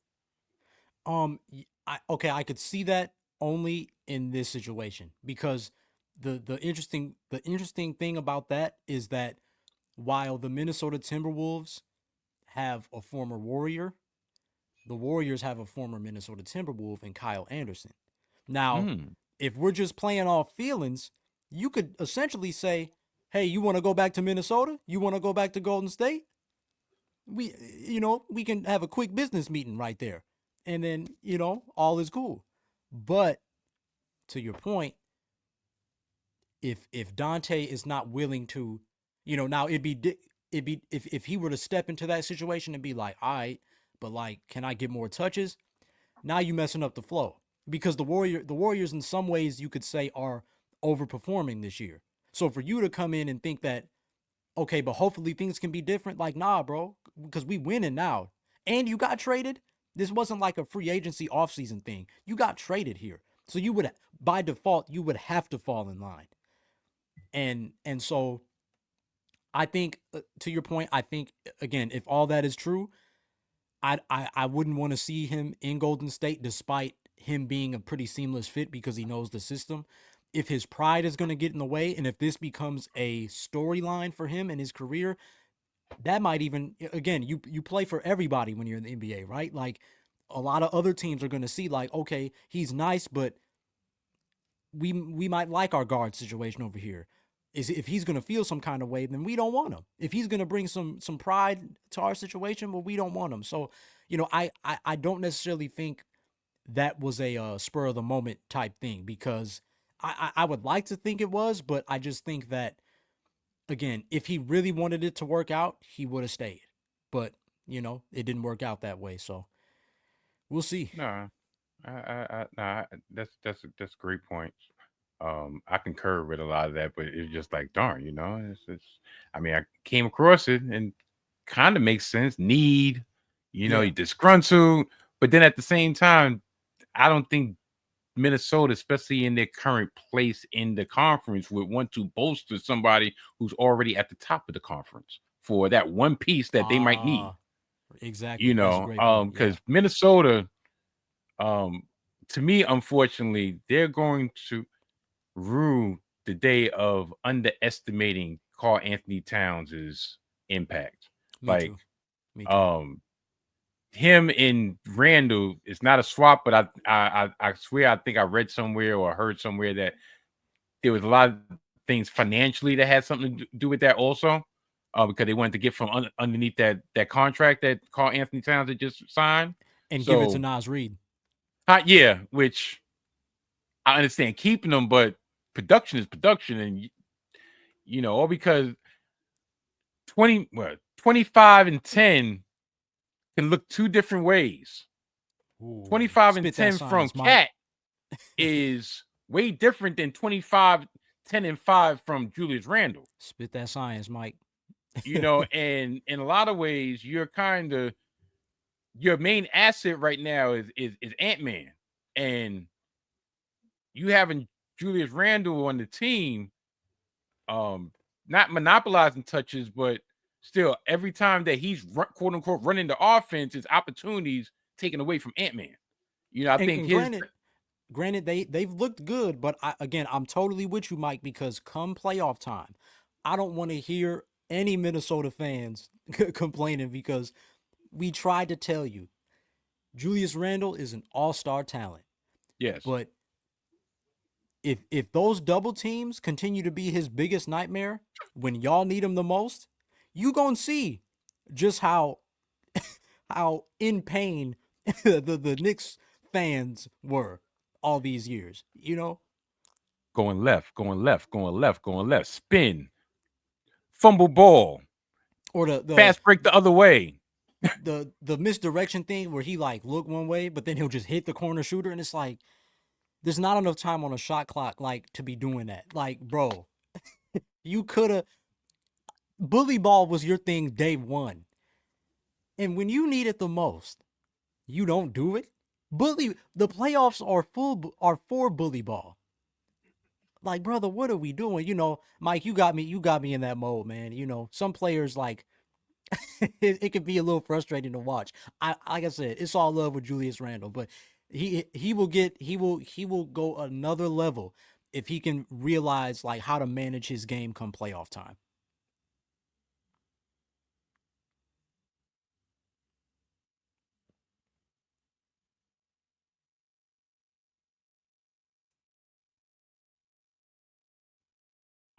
Yeah, Melo was trying to mentor him a certain degree. I was watching the podcast with Melo and Miro, Oh with yeah, Julius Randle was on, and he was saying like, yeah, which go Jules, that dude that get you in the phone booth, and which go, yeah, he's bully ball. Yeah, I'm all about that bully ball. Like, and he had to deal with taking the mantle on leading the Knicks and taking all the bows and arrows and everything. But one thing is, for all whatever flaws that's perceived of Melo, which to me wasn't many, Melo showed improved in the playoffs. He never no showed in the playoffs. He might not always get his team over the finish line, but you can never say, yo, Melo stunk it up. Yo, Melo was shooting 20%. Yo, Melo just you can never say that about Melo. Unfortunately, you can say that about Jules as the man in New York in playoff contention. So, but yeah, he never. When you're supposed to take your butt down to the post, he want to shoot threes and brick them. yeah, Last thing, and because this is once again one of the things I promised. Um, reason why my infatuation with the Warriors has dwindled over the last year. It actually started from the Jordan Poole incident, but even more so, I believe, and I touched on this prior to us recording, I believe they've empowered the wrong people in their organization, namely Draymond Green. Um, I'm going to be biased. A lot of this kind of started in last year during the playoffs when he had a lot of Knicks slander at his disposal. And I understand, when you're in the media game, you're trying to get an engagement. You're trying to, be that guy, especially going on inside the NBA. But as I told you earlier, shoot, going on 3 hours ago. But since I told you earlier, um, I had too much respect for Draymond Green's NBA IQ to rely on such low hanging fruit as, oh, the Knicks don't do this, the Knicks not doing that, the Knicks are garbage, the Knicks are never going to do. That might have been true for a decade. Listen, I'll be the first one to agree with that. But this is a total different iteration. You can't tell, oh, the Knicks are not going to win with Jalen Brunson averaging 35. Does he really have to? Is it real? Listen, hmm if I'm not mistaken, before he came to the Knicks, when he had those starts in Dallas against Utah, and he single-handedly eliminated Utah in that series, he was doing the same thing in a Mavericks uniform. A couple of those games in that Western Conference Finals, Brunson was giving y'all the business. It's yeah, just they didn't have what y'all had. So for you to say that him dropping 30, averaging 35 last year in the playoffs and being that dude didn't hold, to me it was disingenuous. But my bias aside, the reason why I believe they will never win another championship, and I never want to be one of those dudes that say they'll never, is because the entitlement of Draymond Green. If I was Steph, I'm sorry. Friendship is friendship, brotherhood and brotherhood, business is business. Draymond, to me, is one of the reasons why their second possibility of a mini dynasty in their two timeline situation never worked out, because you know who is the leader of that second timeline? The dude that he punched out, Jordan Poole. Because it was almost like they felt, maybe as a whole, that Jordan Poole was getting a little bit too big for his britches. And yeah, he probably was talking that junk, hmm but he helped get you a ring. he did. A lot of that season when Curry was out, Yeah, he got that sniff for that starting time. Yeah, he was addicted to the starting time. And guess what? He led y'all to some victories to get y'all in position to get into the postseason and have home court advantage, whatever. And he showed out in multiple playoff games. Yes, he was that third unofficial splash brother. And because he got the bag and you thought there wasn't going to be no money left over for you, you knocked him out. Can't tell me that wasn't about money. So now you fast forward because you have dirt in the game, dirt in the soil with the franchise. You helped them get those 3 championships or what have you. Okay, they took your side, shipped him off. They gave you the bag. How's everybody else supposed to be feeling? Even coming in there like, oh, no matter how greasy he was talking, he was able to get away with that, and they didn't punish him whatsoever. Fast forward to the end of the last season, into this off season, you got Clay. They offered Clay the bag. Well, they offered Clay some money. He was like, nah, I think I'm more than that. I'm willing to play the season out. Unfortunately, he had a down season. Mm-hmm. Part of the reason why they wasn't able to give him what he wanted was because his slippage, but also because they already gave Draymond Gave it the up. bag.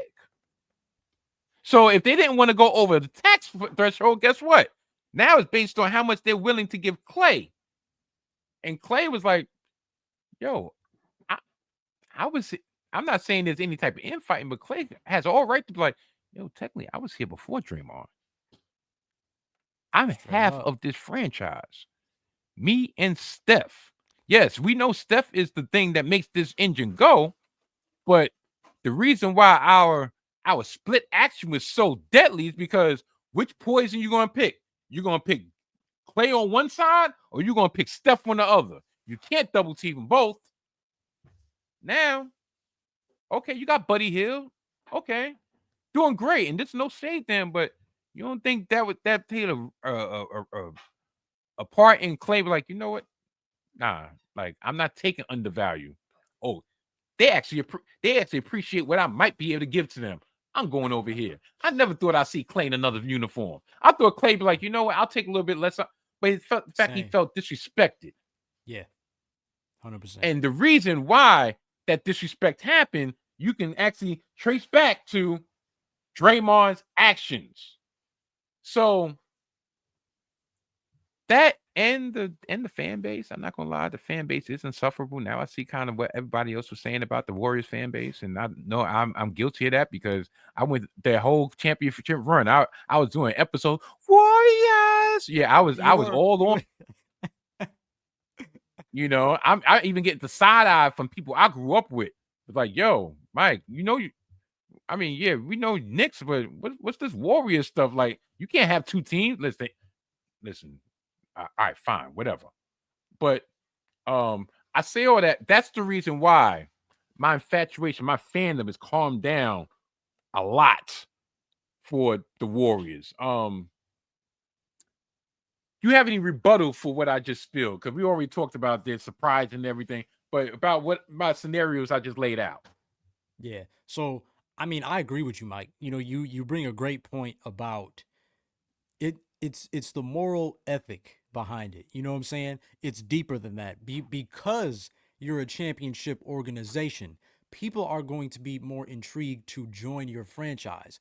But if they realize that this same high pedigree franchise is the same one that let a player who punched another player on camera stay on the team, that takes the respect thing like notches down. So I do respect it from that viewpoint. Now, my only, I would say, question would be like, given how the Warriors are playing right now, would you have rather kept Clay and took his shooting struggles on the chin, or keep Draymond because of how he fits with Steph, and then you could just bring in another shooter like Buddy Hield to fill Clay's spot? Like, from a basketball perspective, would you rather have kept Clay or kept Draymond?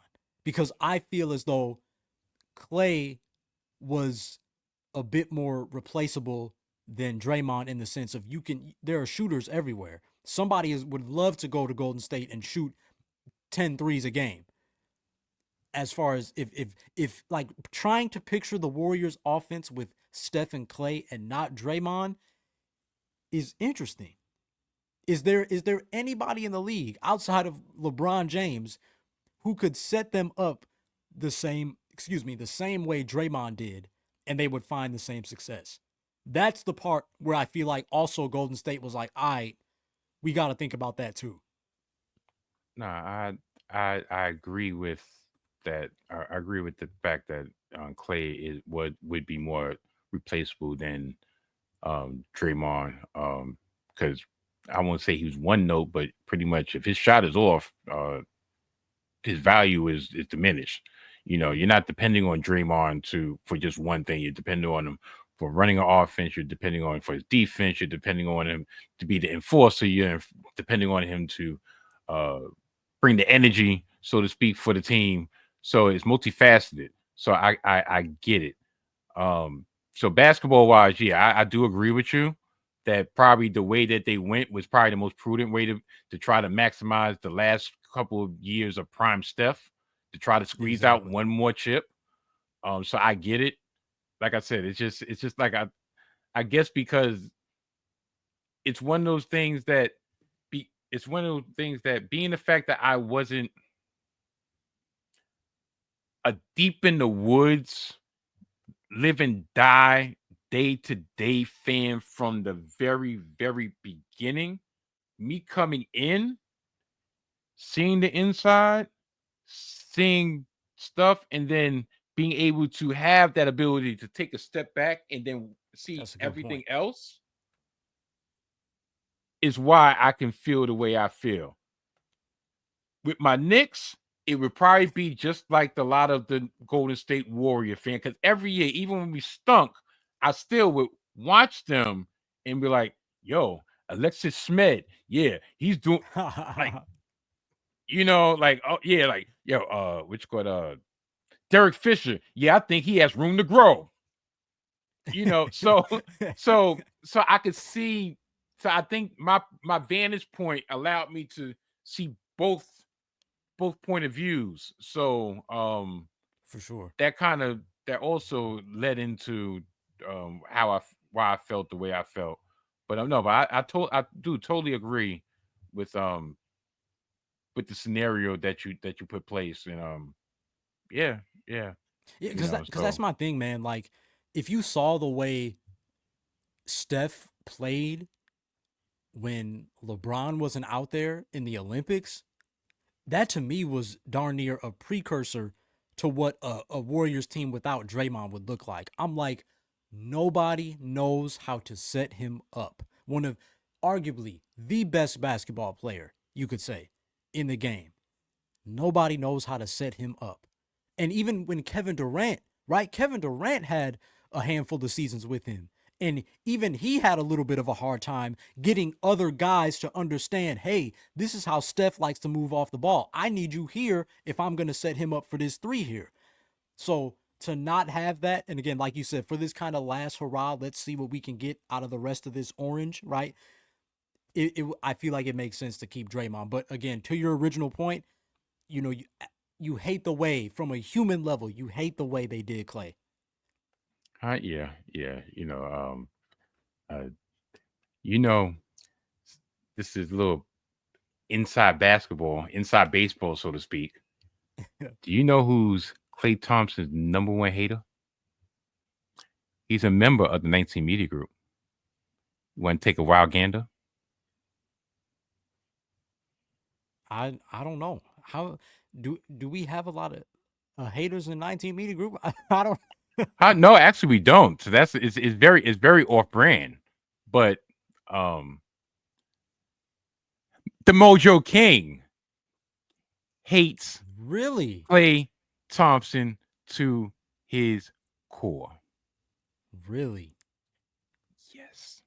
Hold on. But Mike, is this you saying that, or like, you know what I'm saying? Like, No, no, no, no, no, no, no, no, no. Like no. If anything, one of the things that I still don't understand it, and it really leads to an imbalance when it comes to hidden gem football. Is he has no allegiance to any team, so um he knows what my Achilles heel is, but yet I don't know what he doesn't have an Achilles heel when it comes to that because Mm. he doesn't have any elite. He's not a fan of any particular team, so he doesn't ride or die with anything. So he can make little jokes with the Jets. I don't take Oh. him personally, but it's like mother, like really, I wish I like could get you really, back, but I can't. Yeah. Yeah. yeah, like I can't even, you know. I don't want to go too low because it's like that's why you lost some money this week. I can't do that. So but no, he's the one to let me know. He doesn't like the look on Clay's face. He just doesn't like Clay. He doesn't like his being. Yeah. Yeah, yeah, interesting. Mm. Yeah, for sure. For sure. And I feel free in saying that because if you ask him, he's like, yeah, I can't stand him. Yeah, for years. But you hear that with Clay sometimes, though. People just they hate his confidence. Yeah, yeah, yeah. It's funny. It's funny. When he told me that, I think I sent him a picture of Clay. I think one of the times he went to China and he was doing one of those basketball camps, and one of the kids were looking at him. Clay was just it wasn't even I don't even think it was discussed, but it was just the way the camera corner he was looking at one of the kids like, can't wait to get out of here. Like so I What? sent him the picture. He was like, Clay I was don't like, love the I was like, kids. your man, look at your man. He proving you right. He proving you right. Yeah, yeah. He can't stand Clay. He can't stand Clay. But that brings us to the end of a supreme edition of the Salty Thoughts of Mike Steph podcast. I'd like to thank each and every one of y'all for making me and this here podcast the one y'all choose to view and the one y'all choose to listen to. But most importantly, I'd like to thank my special guest, Desmond Powell, for joining me on this omni voyage of 3 hours plus of this Thanksgiving special. Because yeah, that's what this is going to be, a Thanksgiving special. Because y'all ain't getting no episode next week, not new episode anyway. I might do y'all a favor and I'm gonna give this out in one serving, and then next week I'm gonna chop it up like some turkey, and I'm gonna break it up to y'all. But guess what? Y'all gonna have to wait until next week for that. Y'all gonna get these 3+ hours all at once. But regardless, it's been a pleasure. I really enjoyed this Likewise. talk. This is crazy because I did not tell you I was like, yeah, we ain't gonna go 3 hours. Yeah. As Brad, I told you I had the same conversation with Brad. Yeah. And yep, yep. Y'all can't see. Y'all probably see down there, but yep, 307. And he already knows, just like y'all know. I don't edit not a darn thing. So y'all getting this 3+ because I still haven't done plugs yet. But like I said, in all seriousness, like I really appreciate you, bro. Shoot, yo, I swear, it's funny because I'll be trying to figure out what how I could call you because anytime I text you like, yo, OG, and I'm like, Yeah. what? Yeah. I was like, darn. What? Because I told Tyler on 4 I'm like, yeah, you're like my little brother. But I say that in the most respectful way possible. Because Oh it's not yeah. like I'm not trying to little bro you. It's like, no, literally, like I consider you a brother, and you just be my younger brother. Okay, I guess that's more, So this is my younger brother from the shy, also, Oh yeah. So That's love. That's love. No, I feel you. I feel you, man. It's all good either way. um, so I'm going to actually allow you to lead off my promo segment because I was going to say plugging, but that has different connotation for other people. So I'm Oh going to my allow you gosh. to lead off my promo segment and I'm going to get your banner down because I did put out a banner for you. There you go. Oh word. The floor is yours. Oh well, hey Mike, it's an honor to come on here. Like I said, I know we talked about it sometime, and it's nice to finally get on here with you and chop it up. And it's what I tell a lot of people. It's nice as a podcaster myself. It's nice sometimes to just go off script, and just talk and chop it up, and not have things all the way planned. You can freestyle a little bit, So any opportunity I get to do that, I appreciate it. And you know, I already knew we were gonna have a dope episode here, so you know, it definitely fulfilled itself. You know, you got a great host in Mike Steph. You know, great storyteller, man, great talent to in general. You know, not just to 19, but just in general. So, for more people to get to see that is dope. Obviously, I'm excited to share this with my listeners as well. But of course, if you're new, you can follow all things Hip to the Games at Hip to the Games, HIP the number two DAGAMES, on all platforms, Twitter/X, Instagram, TikTok. I have been trying to post a little bit on there again, but you know I do throw that out there if you want to follow me there.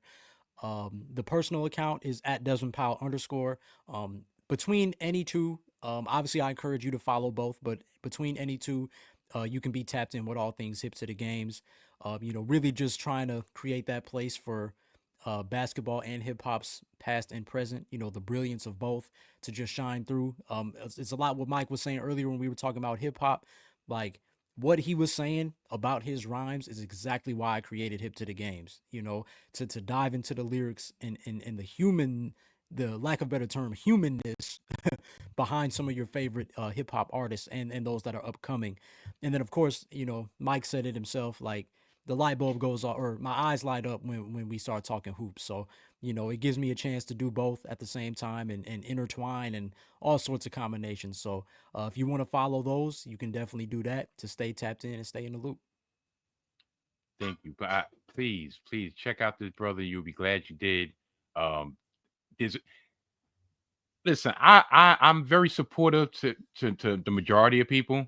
Um, you know, and it's never a pro quo or you know tit for tat like, oh, you don't support me, I'm not gonna support you. But at the same time, it really is great when you're on equal footing, like which go like I enjoy his work, he enjoys my work. We get to chop it up on and off camera, what have you. And we can also hopefully which go cross promote as in hopefully his audience will see something on my platform on my you know on my show that they like and vice versa. So I please I don't go 10 minutes for on promotions just because I need to fill space because look, it's 3 hours already. I could have just said, yeah, peace. No, I got the brother on, and the reason I have him on because I love his show. I love what he stands for. I love it, how he what such an inspiration that he is. And for such a young brother to have old soul. I think I've told him this on in previous. He has such an old soul that that it just melts your heart in, and it really makes you engaged in everything he endeavors. So please check out Hip to the Games, hosted by Mr. Desmond Powell, right over here. Hip to the Games drops each and every other Friday. Yeah, I know that's an oxymoron. Each and every other Friday on the YouTube channel of the 19 Media Group, and like he said, all streaming platforms wherever podcasts are available. This And week, I I'm not not to gonna.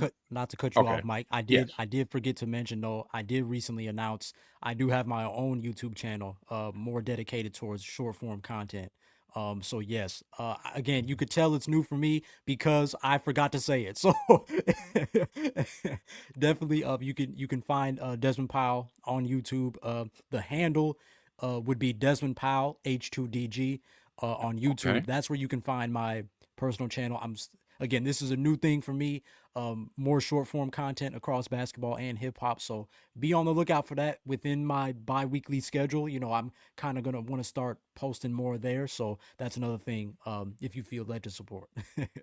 Beautiful, beautiful. That's shoot. Listen, breaking news on the My Salty Thoughts of Mike Steph. No, that's shoot. That's what's up. Like I need to learn something about short form. Look at this time. Hey, you and me both, man. You and me both. Don't let it fool you. Listen, I swear, you. I love the fact, and I know this personally, but you're the only one that I know for a fact appreciates the fact of yeah when we're having a good time, it is what it is.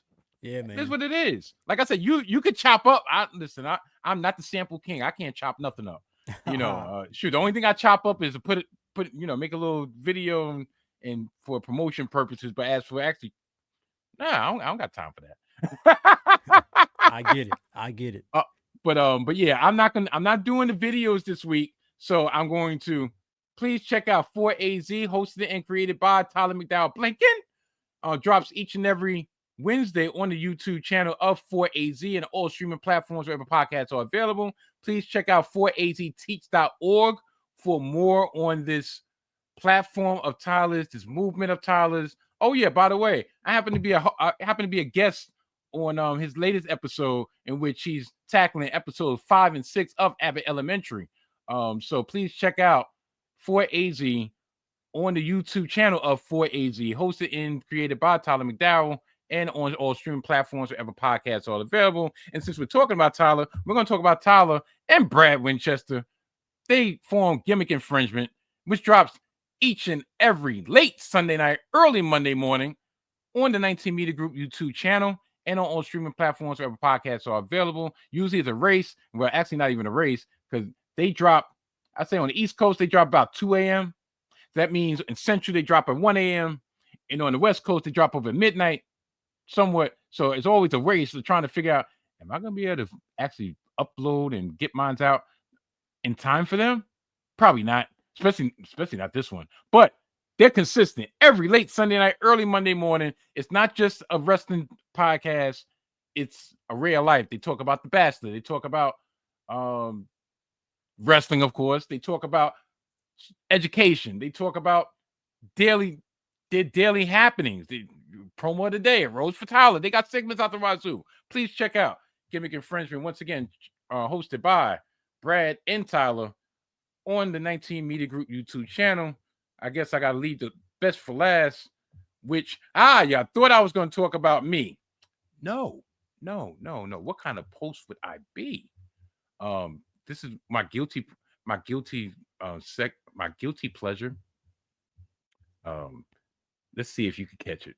Talking things that make you blush, but trust us, it's a must. From awkward to taboo, we're here to guide you through. It don't matter if you're a bit of a prude, it's a prude awakening. I swear, I love that jingle. It be hidden. It be.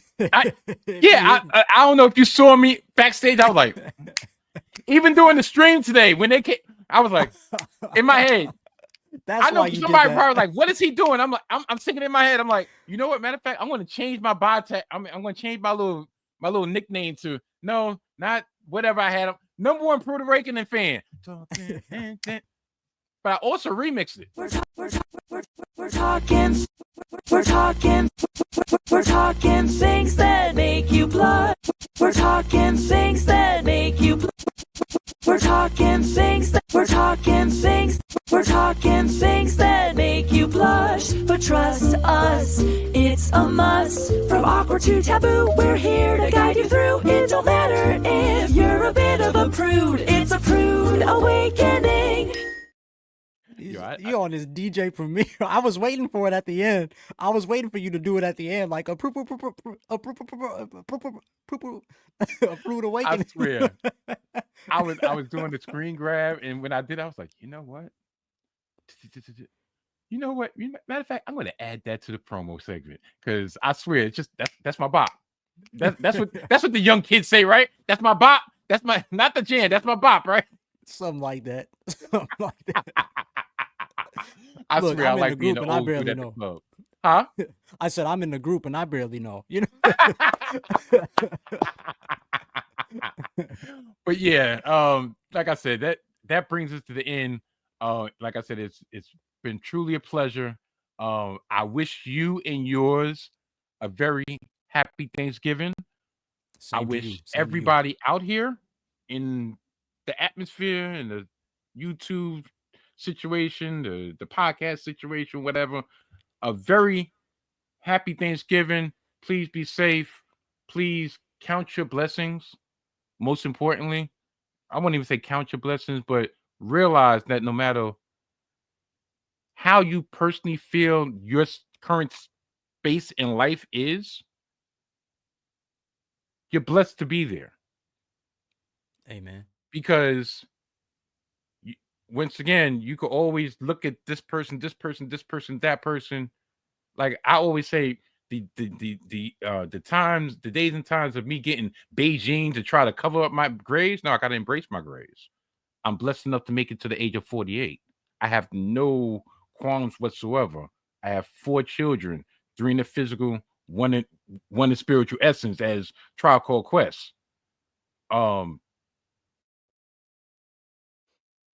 blessed to have grandchildren. Like I tell them, they can call me grandpa. I don't care. Call me papa, great. Call me grandpa, I don't care, because I'm blessed to get to that point. So, for Thanksgiving, even though I don't like the holiday season to a certain degree because they've commercialized it way too much.